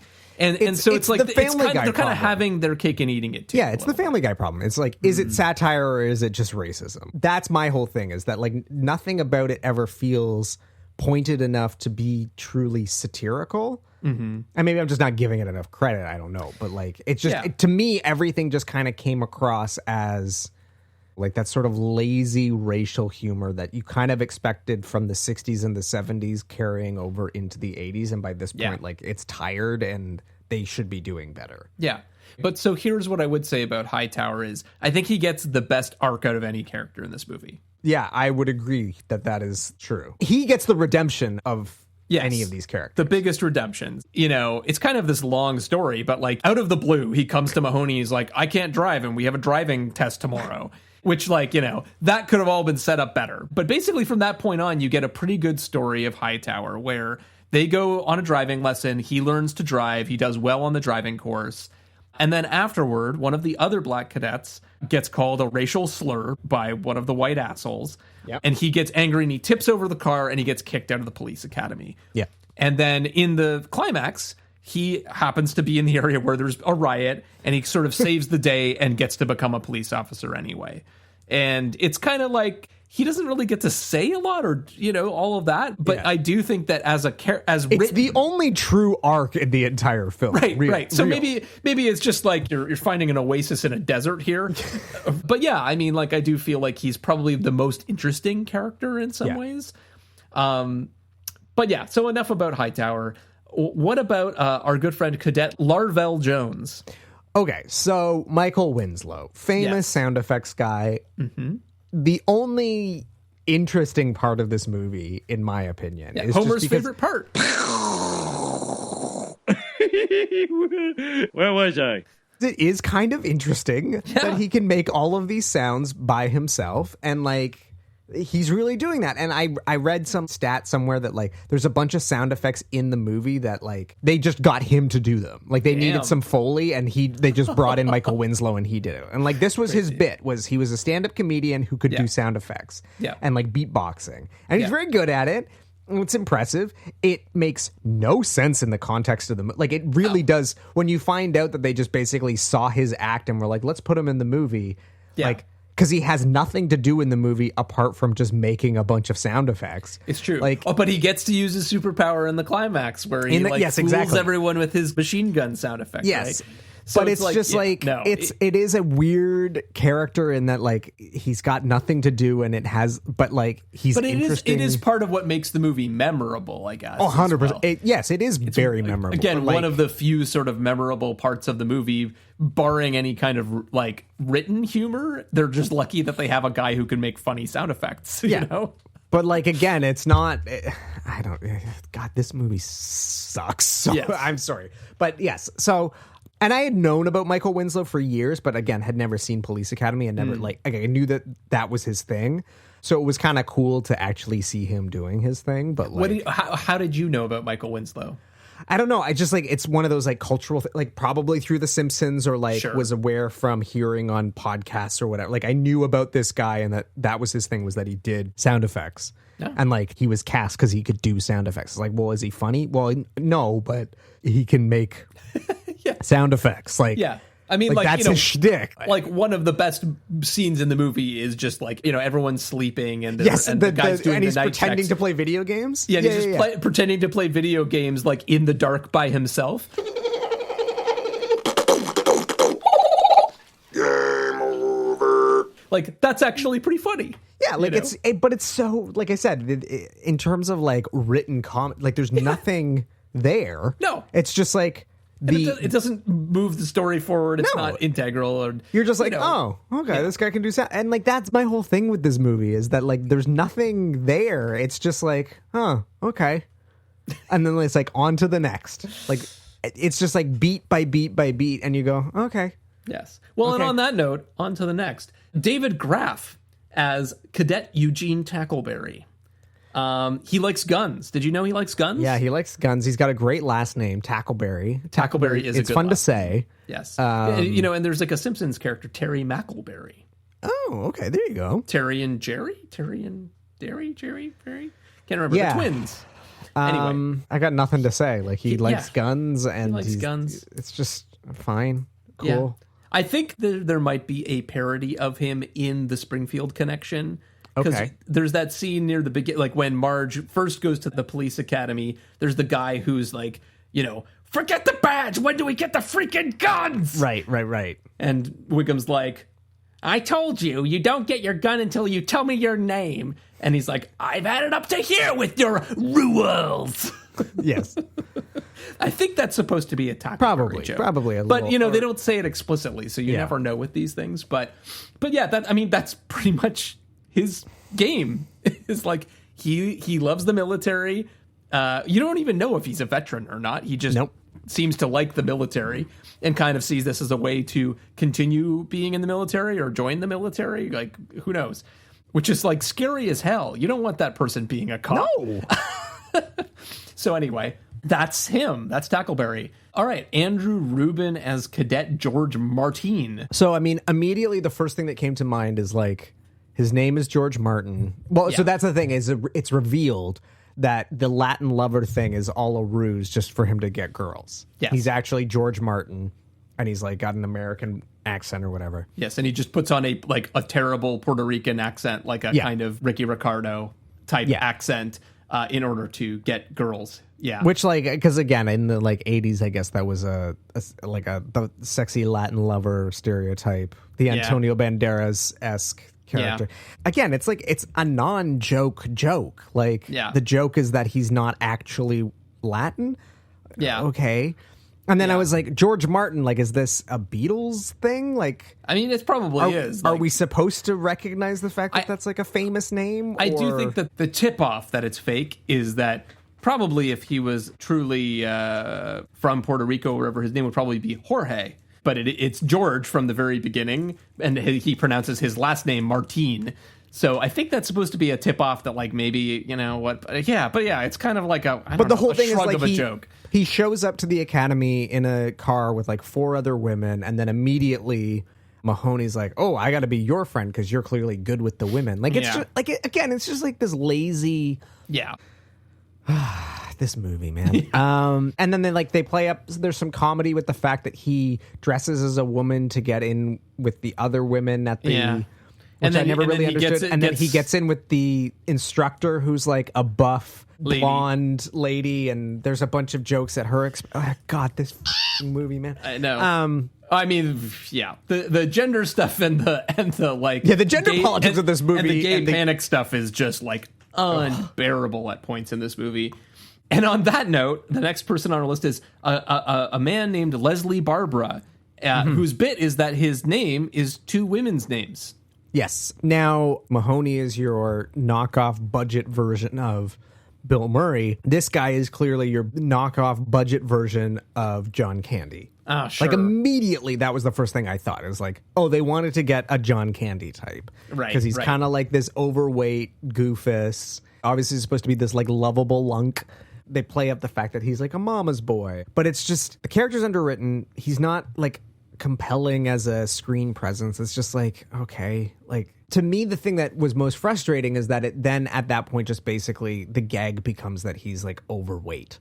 Yeah. And like that's so lazy and unnecessary, and it has aged like milk, as we said earlier. Like it's just it's these characters, like at the end of the day, Nate, like that's my problem. Like you say these guys are supposed to be these like lovable misfits, but like there's too many of them. None of them were well developed enough for me to give a shit. Because it's funny, it became a TV series, not with any of these characters necessarily. But we've referenced Brooklyn Nine-Nine. Like, if you're going to have this many characters, you need time to develop them all for us to understand why we care about all of them. Yeah, it's the classic, like, Brooklyn Nine-Nine, The Office, like, where you have even a character like Creed, for example, on The Office, who's like basically like or The Simpsons, for God's sake, where it's like you have a lot of characters that started out as like a bad impression or like a source of one-liners, and then over time you start to look for other ideas and you develop them, right? Right. All of these characters could have meat on the bones, but they definitely don't in this movie. But you look at something like because this comes out the same year as Ghostbusters, which is insane. Yeah, but you look at something like this is Spinal Tap. Yeah, well, yes, that's true. But like, what do those movies have in common? Yeah. 3 main characters. And in fairness, in Ghostbusters, everybody forgets about Winston. So there's the 3 main Ghostbusters, and then Winston joins. So at most, you have 4 main characters you're worrying about. Yeah. Here, there's too many. Because we haven't even gotten into the fact that you also have the, like, quasi-villains that we spend a ton of time with. You have 5 villains. 5 villains. I said this movie is like, it's like, what, 94 minutes long? Yeah. It is the longest 94 minutes of my life. It took me 3 hours to watch this 90-minute movie. Longer than Paint Your Wagon. Yeah, but like, you're trying to cover way too much ground. Like, this, you just need to focus. The fact that we are now, like, how long we've been talking about the characters and we still haven't gotten to the antagonists yet. We haven't gotten through all of the heroes yet. Like, that just shows... That's part of the problem here. It's just they're trying to do too much, and there's not enough time to develop any of these people. No, to the point where we care. For sure. All right. Well, we have 2 more in the hero pile. We have Bruce Mailer, I believe, as Cadet Douglas Fackler. who's basically a jinx. That's sort of his thing. He has couldn't even tell you who that character is. He's the guy who has bad luck and doesn't notice. When you meet him, he's like literally hitting his wife in the face with the car door. Oh, he's like the nerdy guy. He's like the nerdy guy who just causes bad things. The riot at the end of the movie is kind of loosely his fault. Again, like he has zero character at all. Like he is bad luck. That is his whole thing. And then one of the other characters that actually I think does work okay is Marion Ramsey as Cadet Laverne Hooks, who I think literally modeled her voice after Michael Jackson. Yes, I did read that in the trivia. And, so she has this very, very soft voice. And then, of course, at the end of the movie, when she's in action, she's able to like summon her inner strength and use a big booming voice to arrest someone or stop someone or whatever. So like, that felt like, okay, all right, I guess that's something, Yeah. And then you have the antagonists, and we don't have to go through all of them, but I mean, basically you have the instructors, you have the head of the academy, and then you have two brown-nosed cadets that are sort of like helping the instructor try to get the other turkeys out, as the back of the VHS says. And they suffer at the butt end of Mahoney's antics, essentially. Yeah, exactly. I do think, again, really trying to look for some bright spots here. I think G.W. Bailey as Lieutenant Thaddeus is pretty good. Yeah, he's pretty funny, actually. He's pretty funny. He's definitely the person who's acting the most in this movie, I feel like. And, like, actually has a range of different moods and actually is able to pull off a range of jokes fairly effectively. Like, he's pretty funny. So, that's something. And the rest of them are pretty forgettable, I would say. So, there's your cast, your ragtag group of lovable idiots, I guess.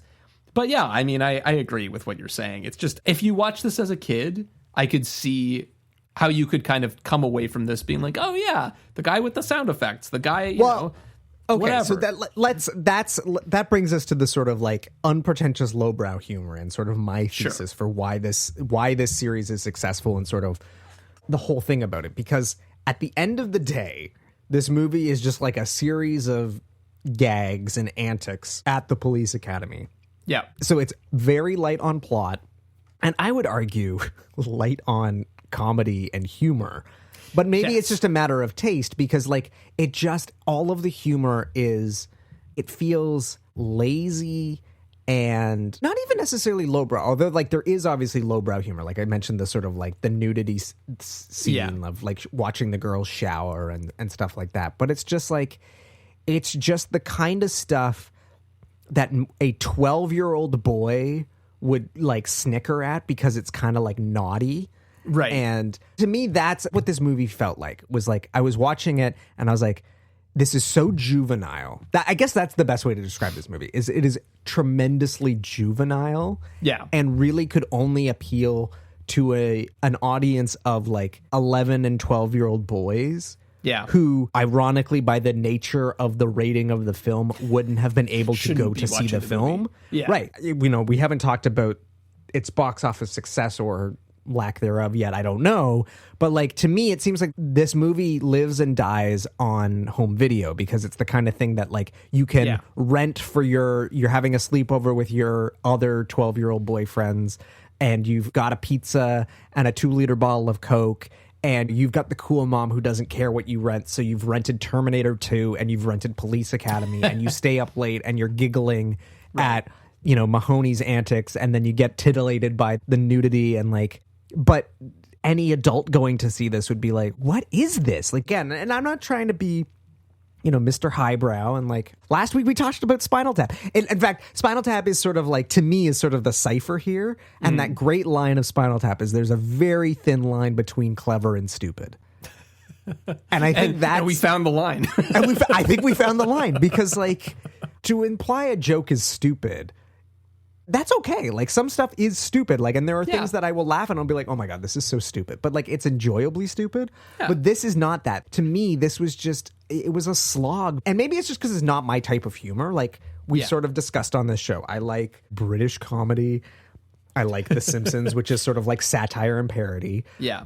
I like, the films of Woody Allen, which like, obviously there's a whole other thing to unpack there, but was sort of seen more as like highbrow Eastern intellectual-esque comedy, Yeah. But that's not to say I don't enjoy stupid comedy, because like Monty Python and the Holy Grail is full of stupid jokes. The image of grown men banging coconuts together is tremendously stupid, but it makes me laugh uproariously. Yes. And they love toilet humor, sex humor, like, you know, their movies are full of that kind of stuff, but it is different. I mean, I feel like the humor in this movie, like, one of the things that struck me watching it for a second time was that, like, there are multiple points in this movie where Mahoney is cut off mid-sentence.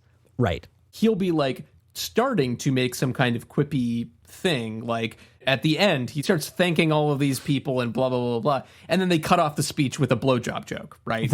And you know, and it's the same thing when he's in class. He starts making some joke about being like reincarnated or something, and then they cut it off.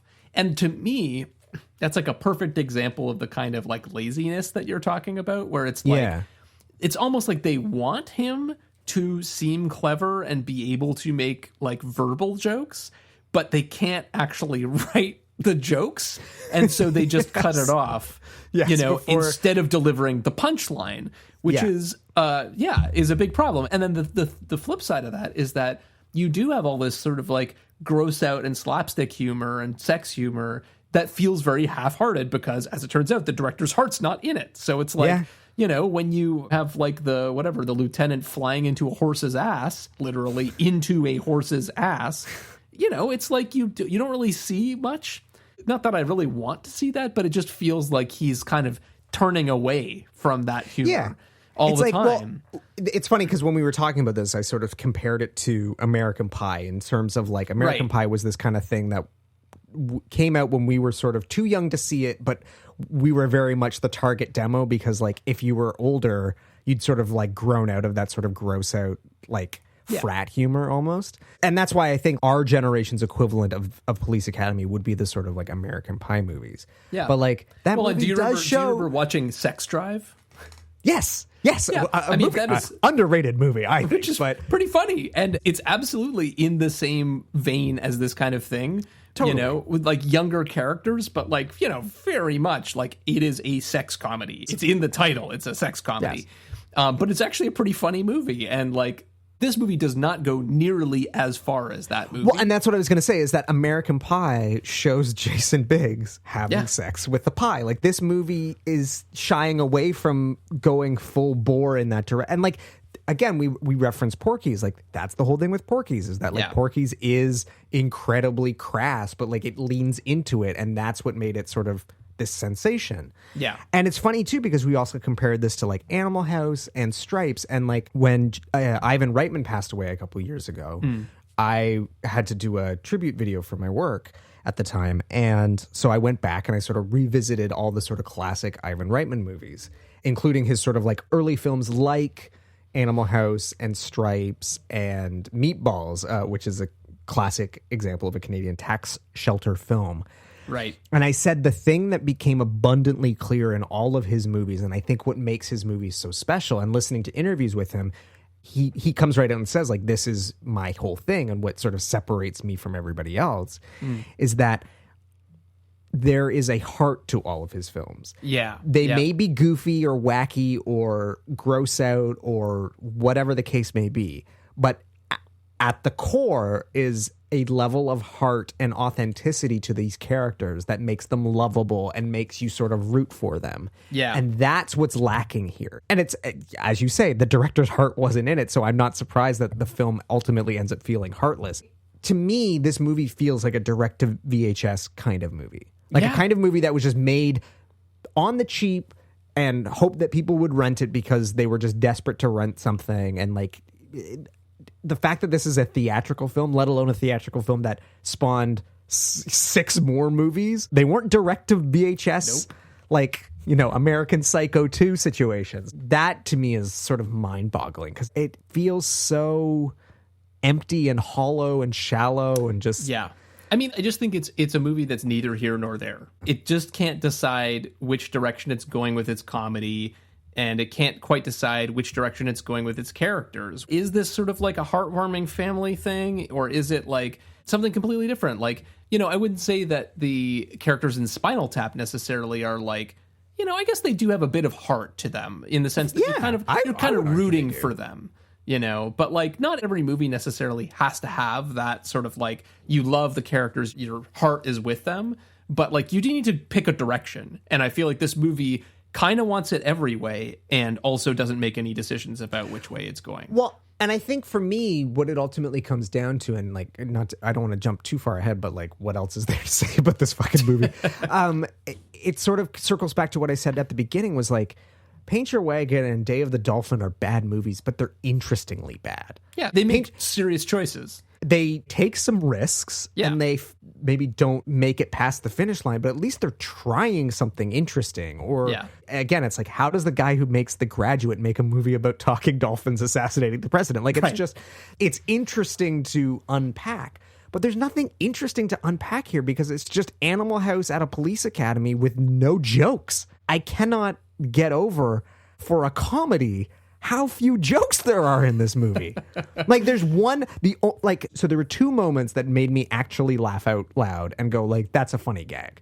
Yeah. The first is when the two brown nosers, I believe, are trying to intimidate, I think it's Mahoney, but I can't honestly remember. Yeah. They say something about like toss his books, or I can't remember the context, but they're going to like throw his books out the window, and the guy like runs to the window and throws them really hard out the window, but the window's closed, and so they like hit the window and like bounce back in his face. And I'm like, that's a funny visual gag. Like that made me laugh. And then the only other gag that made me sort of like chuckle, I'm getting a little bit ahead of myself into the like parts that feel like Simpsons jokes, but there's a scene where like a woman's cat is stuck in the tree, and she's like, "Officer, help me, my cat's stuck in a tree." And he pulls out a revolver and like fires the gun, and you hear meow and like thud. Yeah. Which, not that I think that like cat homicide is humorous, but it's just sort of like, it's a funny visual gag of like, oh, this guy is inept and he thinks that's how to solve the problem. Right. But like outside of that, I mean, I have to admit, I giggled a little bit when Mahoney shows up at Police Academy wearing a shirt that says "one in the oven" and it's a belly top, completely unexplained. I was like, okay, that's funny. But he's also wearing this like smug smile that you're kind of like, you're overselling this. Yeah, exactly. Like, just tone it down. You don't need to look like you're telling a joke. Anyway, there are like a few kind of funny moments buried in here. I already said, like Lavelle Jones, like that character with his sound effects. There are some funny moments with the sound effects, but I don't think any of them made me laugh out loud. I was like certainly impressed, or like, oh, that's kind of cute. Yeah. But I'm not, I was never like, oh, busting a gut because he's making like Pac-Man noises with his mouth. There's sort of like a light, like, oh, haha. Not like a really, big laugh. But like, it also feels like he's the only one who was allowed to improvise. And so like, there's a scene in the bathroom where he's sort of making sounds with his razor as though it's an electric razor, and then he pretends it's attacking him. That's clearly like, that wasn't in the script. That's just him doing his shtick. And like, that was kind of nice. But like, you don't get that energy from anyone else in this movie. No. Like, and partly because I don't think that any of them necessarily would bring much improvisational comedy to the table. But I think this also gets to the heart of like why the Simpsons writers pick this movie to dump on so hard. It just goes back to like, it is so aggressively mediocre and also derivative. Yep. And I think that that's really the thing at the end of the day. It's not just that it's bad, because I think they probably also have a soft spot for the things that don't quite work but are taking a lot of risks, trying something.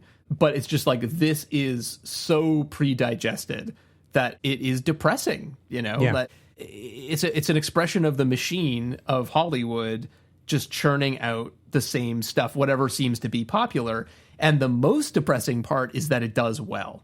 And I think that also sort of is part of what attracts the Simpsons writers to it, because, they tend to be pretty pessimistic about the general public and about like mob mentality and like popular taste and all of that kind of stuff. So like, I think at the end of the day that this issue of like the humor and the sort of effort that goes into it is the sticking point.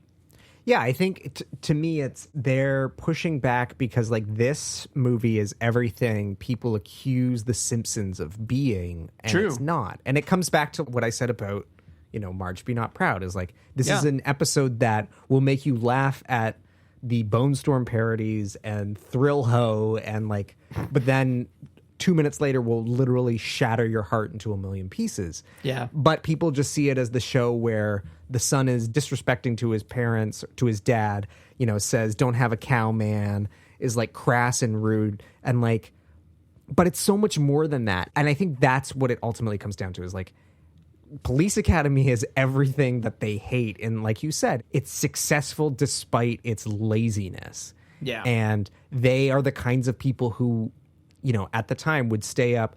We talked about it last episode in the Spinal Tap thing about how they wrote this long joke for Marge to say that they then mix out of the episode and nobody heard for literally 35 years. Like, that's the kind of dedication to their craft that these writers have. Yeah. They're going to sweat the small stuff. And this is a movie that thinks a guy making sound effects with his mouth is comedy gold. And so it makes sense to me that they would be dismissive and want to poke fun at it. And the fact that, you know, again, it's surprising that Homer doesn't like Police Academy in the sense that, like, Homer seems to lack taste. So this should be a movie that appeals to him. But I think it's saying something that not even Homer thinks these movies are funny. Right, exactly. And also, this movie is so bad that, like, look, even Paint Your Wagon gets a parody of sorts on The Simpsons, right? And they say on the commentary, they're like, we just want to do it because this is such a bad movie and it's like a famous fiasco. It's terrible. But even that, they like actually depict it on screen. This, they don't show any Police Academy, at least not in the first 13 seasons. It's just mentioned because I don't think that they want to even acknowledge it in that way. Really. But also, too, it's like, what's their... Like, there's comedy. You wouldn't even recognize it. Well, but I'm just saying, like, there's comedy to mine in the idea of a Clint Eastwood Western musical. Like, they can recognize, hey, there's something funny here. But they're saying, like, what's there to make fun of? Like, this movie is such nothingness. Like, no disrespect to the, like, diehard Police Academy fans who are listening. Like, I would be very, like, please, by all means, if you love this movie...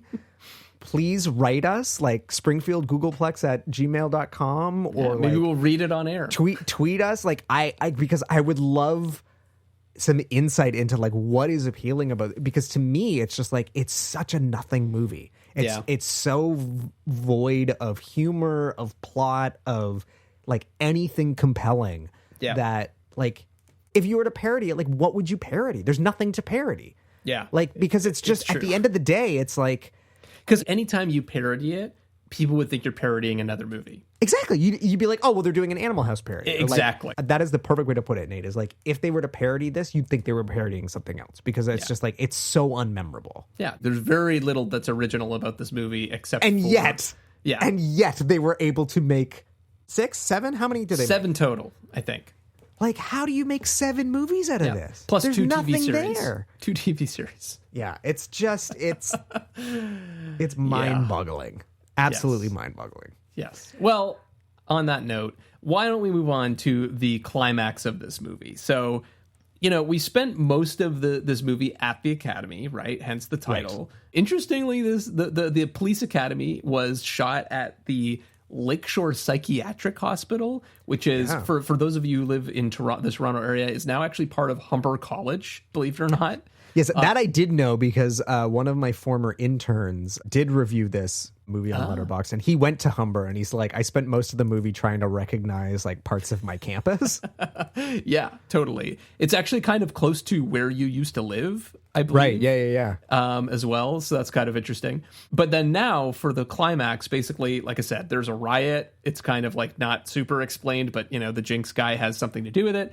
And now they actually go to Kensington Market, which is sort of very well-known neighborhood in downtown Toronto. It's actually where my brother used to live. And then Liberty Village before it was Liberty Village.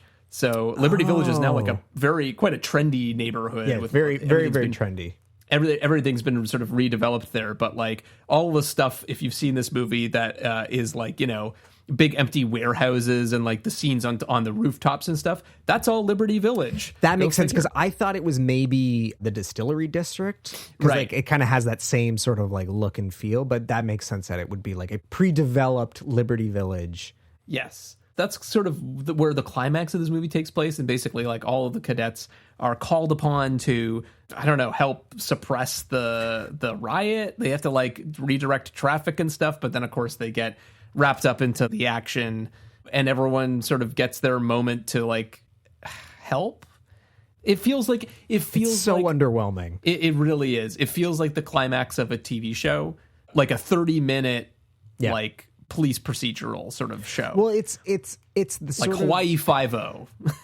It's the problem with these kind of movies is that when there's no real arc to the narrative, it's like, okay, it's a bunch of gags at the academy, and then all of a sudden in the last, like, 15 minutes, like, okay, well, we got to do something. So then there's, like, a climax, but it's like the climax, you're not building up to it. Like you say, the riot kind of just comes out of nowhere. There's no explanation as to where the rest of the police force is and why it's just these, like, bumbling cops that show up. And, like, that's the criticism of movies like, you know, Christmas Vacation, where it's like, there's no plot here. It's just like a series of scenes and they're loosely tied together. But, like, the thing is that movie's funny and, like, this movie isn't. So it's like when there's nothing there to keep that forward momentum going, like you say, it just, the climax sort of comes and goes. And that's my biggest complaint is, like, well, I don't care about any of these characters. So I don't, like, it's great that they succeeded or, like, you know, overcome their adversaries or whatever, but it's just like, okay, sure.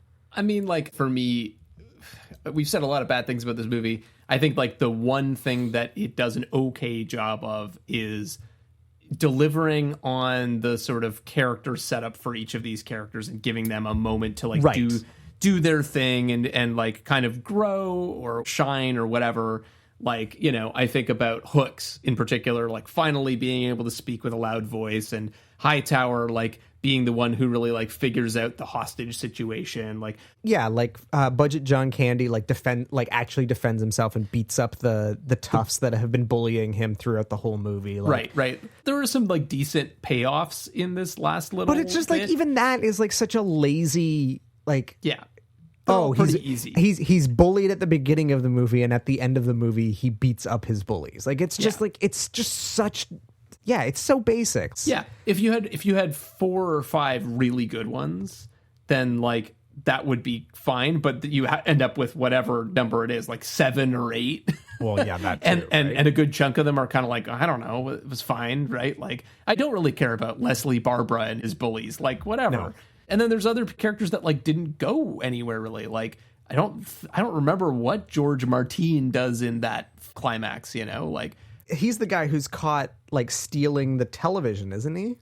Yeah, but it like doesn't really go like, it doesn't go anywhere. I think he's like carrying a looter's TV for her and then gives it back to her or something. Right, yeah. Some dumb joke. He's trying to pick her up. But like, he's in the scene, but like, it's not like he gets that kind of payoff or anything like that. So it's just like you said earlier, part of the problem is just there's too many characters, and that means you're splitting your time so much, and most of them are so underdeveloped, and you need payoffs for most of them. And so you end up with like kind of half-assed payoffs. And like in the sequels, it seems like looking at the cast that they like stuck with a lot of the characters that seemed to actually resonate. Hooks and Hightower are in the sequels. You know, Lavelle Jones, I think is in all of the sequels. Tackleberry is in all of the sequels. But then like a lot of the other ones are like, you know, they kind of come and go, or some of them are written out entirely, you know, like I do think that sort of underdog component of this is maybe the strongest part, and probably like what a lot of people remember about like why they like the characters or that kind of thing. But it is like the more you think about it and examine it and rewatch it, the more you're kind of like, this is pretty like slim. And the one thing I will say is that I only watched one of these. So when I think about other series that I enjoy, like I'm a huge fan of the James Bond films. They don't really build on each other. But maybe there's something to be said for if you watch more of these movies and there are these recurring characters and they do become more developed, like in a TV series, and you start to root for them. And then when you revisit the first movie, it's like it all becomes more compelling because of the larger arc of the series. Maybe that's a thing. I don't know. At the end of the day, watching this, I'm not like compelled to be like, well, I gotta see what happens in the next one, and then the next one, and then Mission to Moscow, and like nothing about this movie made me want to stick with it. But maybe if I did, I would grow to be more fond of it. But right. Again, it's like it's an age thing. It's also like a VHS thing. It's like if you're 12 years old when this comes out, and these are coming out literally year after year after year after year.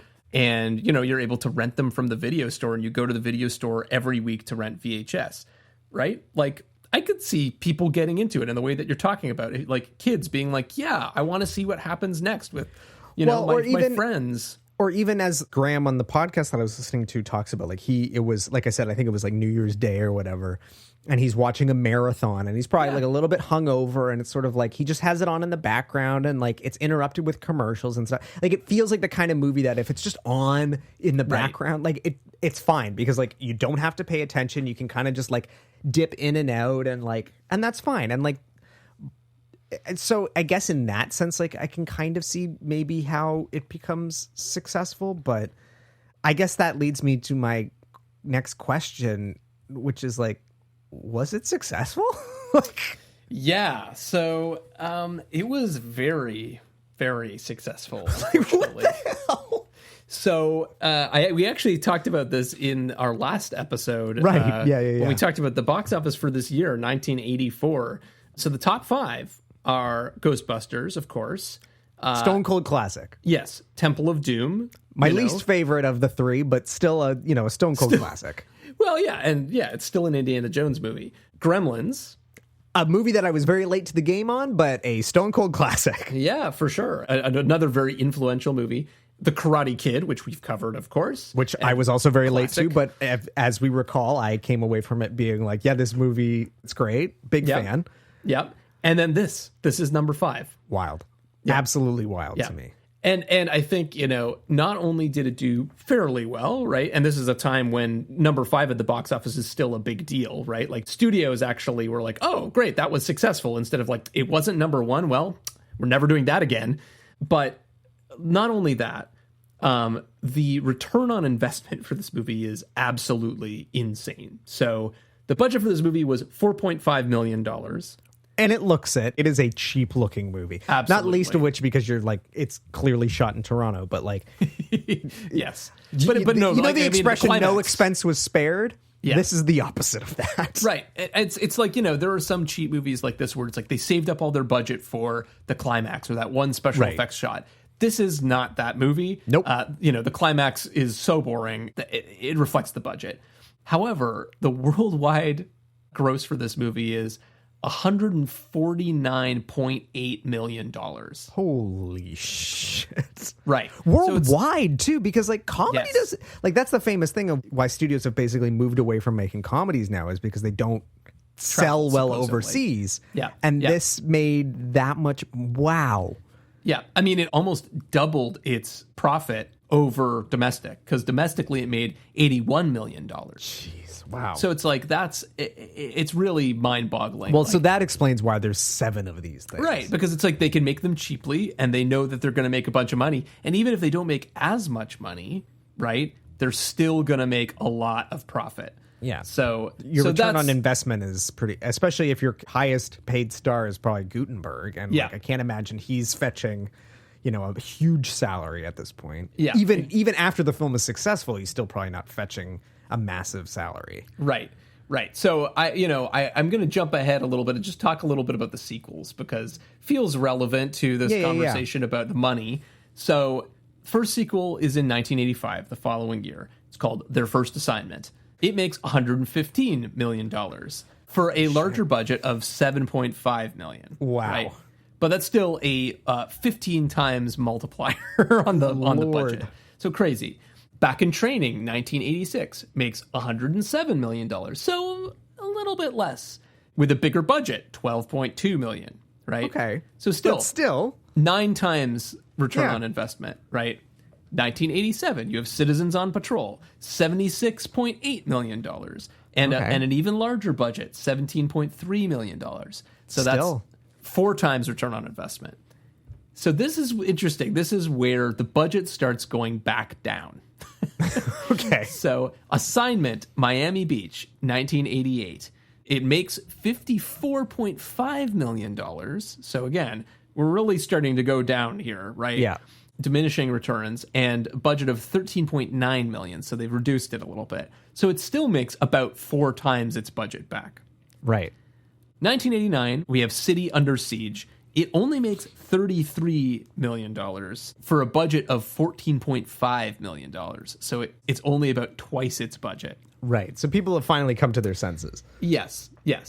Now, in 1994, you have a little bit of an outlier. So it's been 5 years since the last Police Academy movie, and they finally decide to make a sequel called Mission to Moscow. Yes, of course. Because it's the 90s. Because it's the 90s, and so it's like, follow the Berlin Wall. I think they thought that they could actually shoot it in Moscow and all that kind of stuff.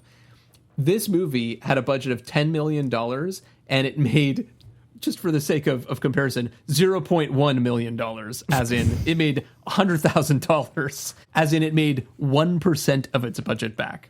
Oh my God. Because it was barely released in theaters. I think they basically bailed on it. So that killed the franchise. And that was the end. And now, of course, because nothing is allowed to sleep and be dead forever, I think that there are ongoing conversations about reviving the series. Of course.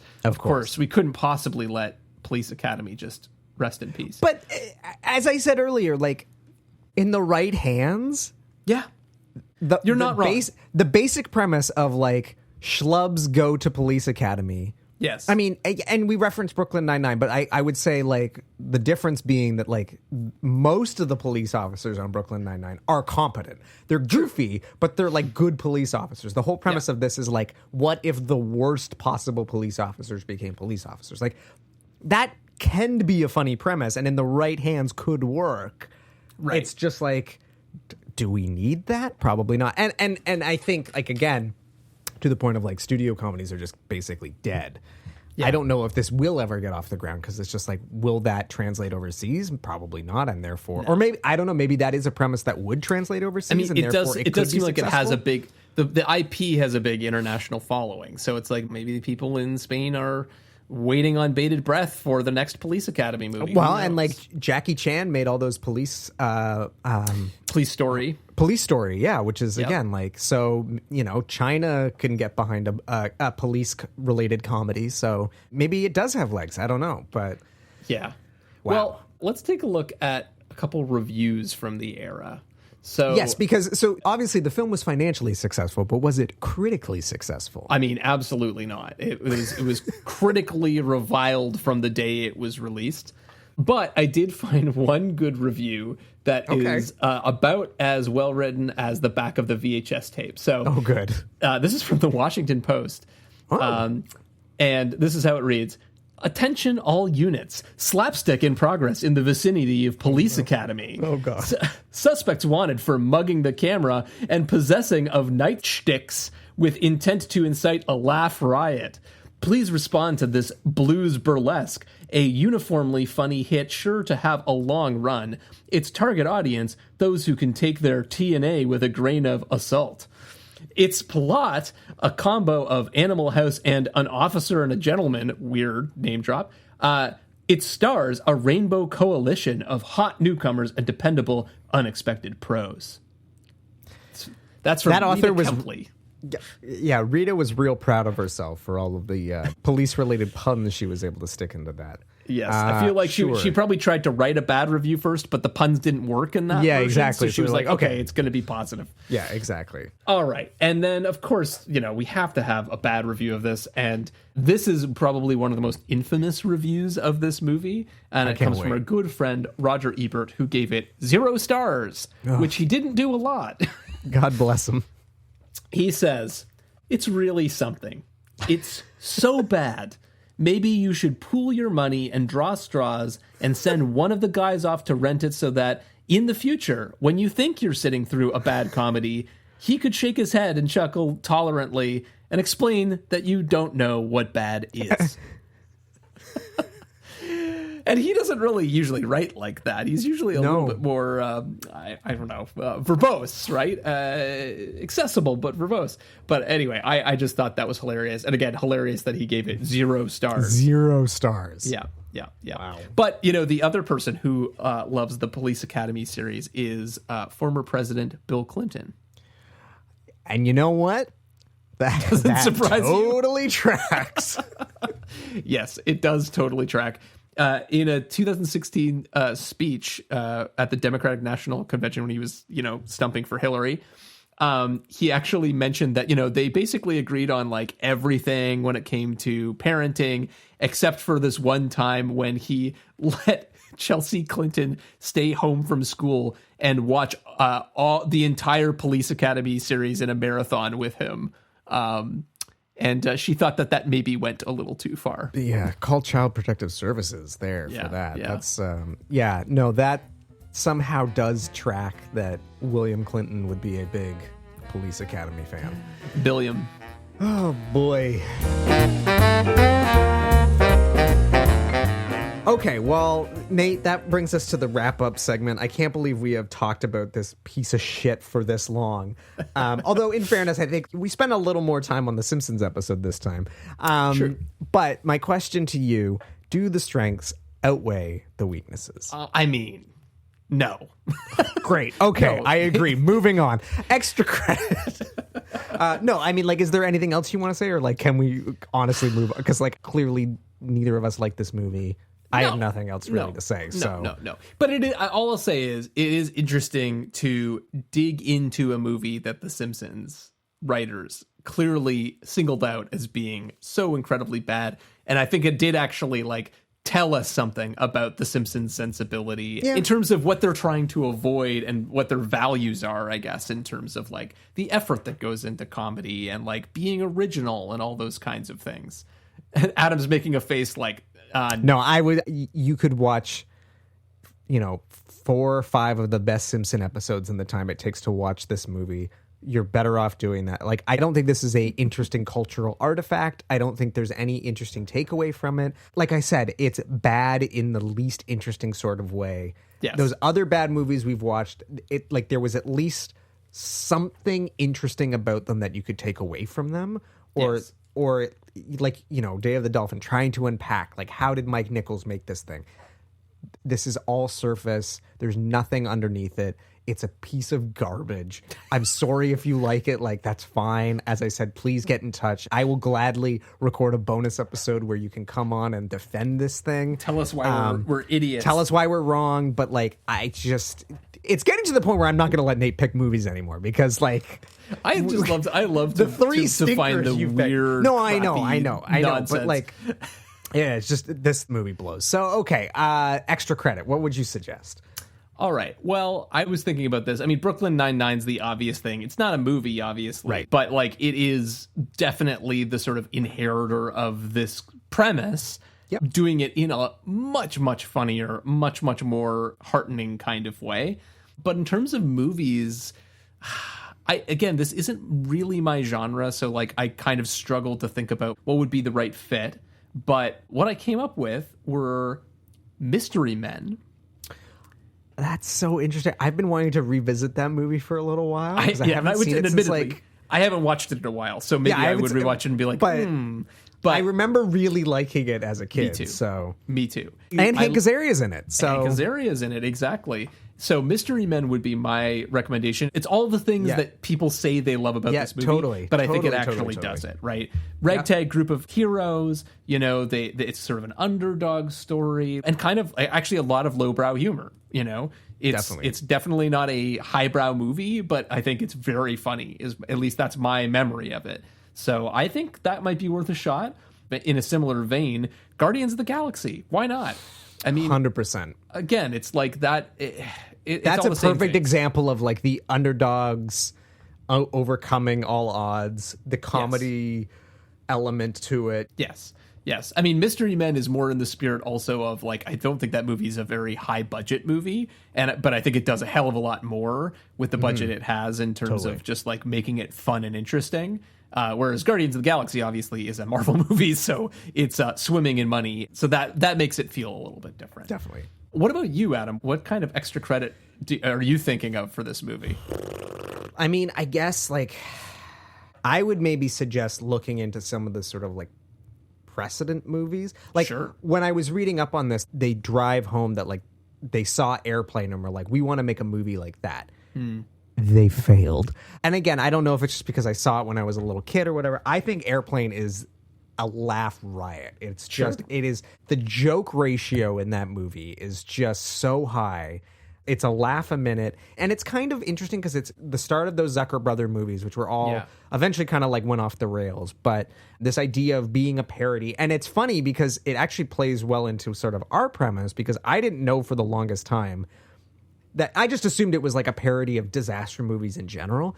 But it's actually like the plot is a direct ripoff of a movie. I think it's called like Airport 78 or something like that. Yeah. So it's like, it's literally a parody of another movie. Like it's beat just, by beat. Beat almost, by, yeah, right? like plot wise. Again, I just never saw the movie it was parodying, so I thought it was wholly original. So I watched it a couple years ago and like revisited it, and it's still like, it makes me laugh so hard. I just think it's so funny. And then like, again, there's a few other movies in that sort of same vein. I love the Naked Gun movies, and so if you want like a police comedy, those movies rule. I mean, Leslie Nielsen is so funny in them. The second and third, I don't remember being as good as the first, but that first one, again, I revisited that a couple years ago and really, really enjoyed myself. Very different tones because, again, they're very like gag and slapstick heavy and sort of like visual gags and parody. The humor. reality of them is more loosey-goosey, right? Compared Very to this. much so. But it's, you know, a live action cartoon, I think is sort of the way you could describe them. But I love those movies, and they are way funnier than this piece of dog shit. So that would be my suggestion. Excellent. For our next episode, we're going to try something a little bit different that we haven't done before, mostly because we haven't existed long enough. But we're heading into Oscar season, and so we thought it might be fun to sort of like take some time to like unpack this year's Oscar films and what we've been watching and stuff like that. So be sure to tune in. And then, of course, we will be back to our regularly scheduled program with a, I guess it's considered a classic. I mean, I haven't seen Baseball it. people love this movie. Okay, so we will be back with The Natural. So if you're trying to get ahead of the game, you can track that one down. So see what I did there? In the meantime, thank you so much for joining us for another episode of the Springfield Googleplex, the movie podcast for Simpson fans. As always, if you enjoyed what you heard, please leave us a review and share this episode with the Simpson fans and film buffs in your life. And until next time, Nate, we'll see you around the Plex. We'll see you around the Plex.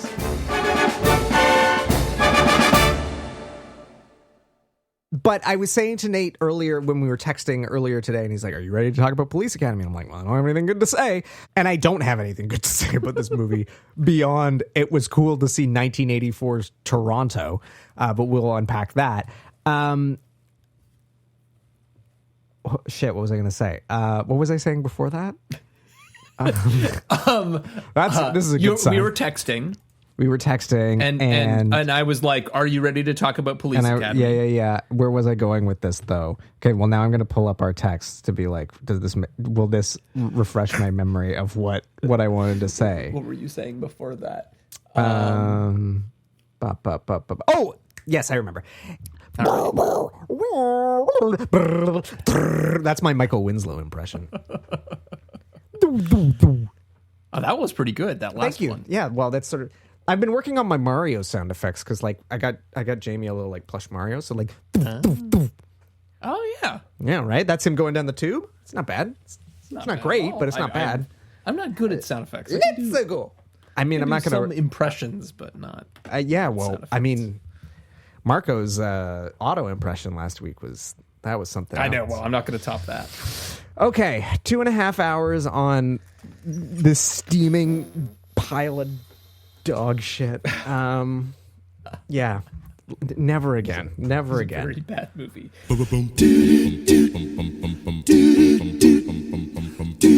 Do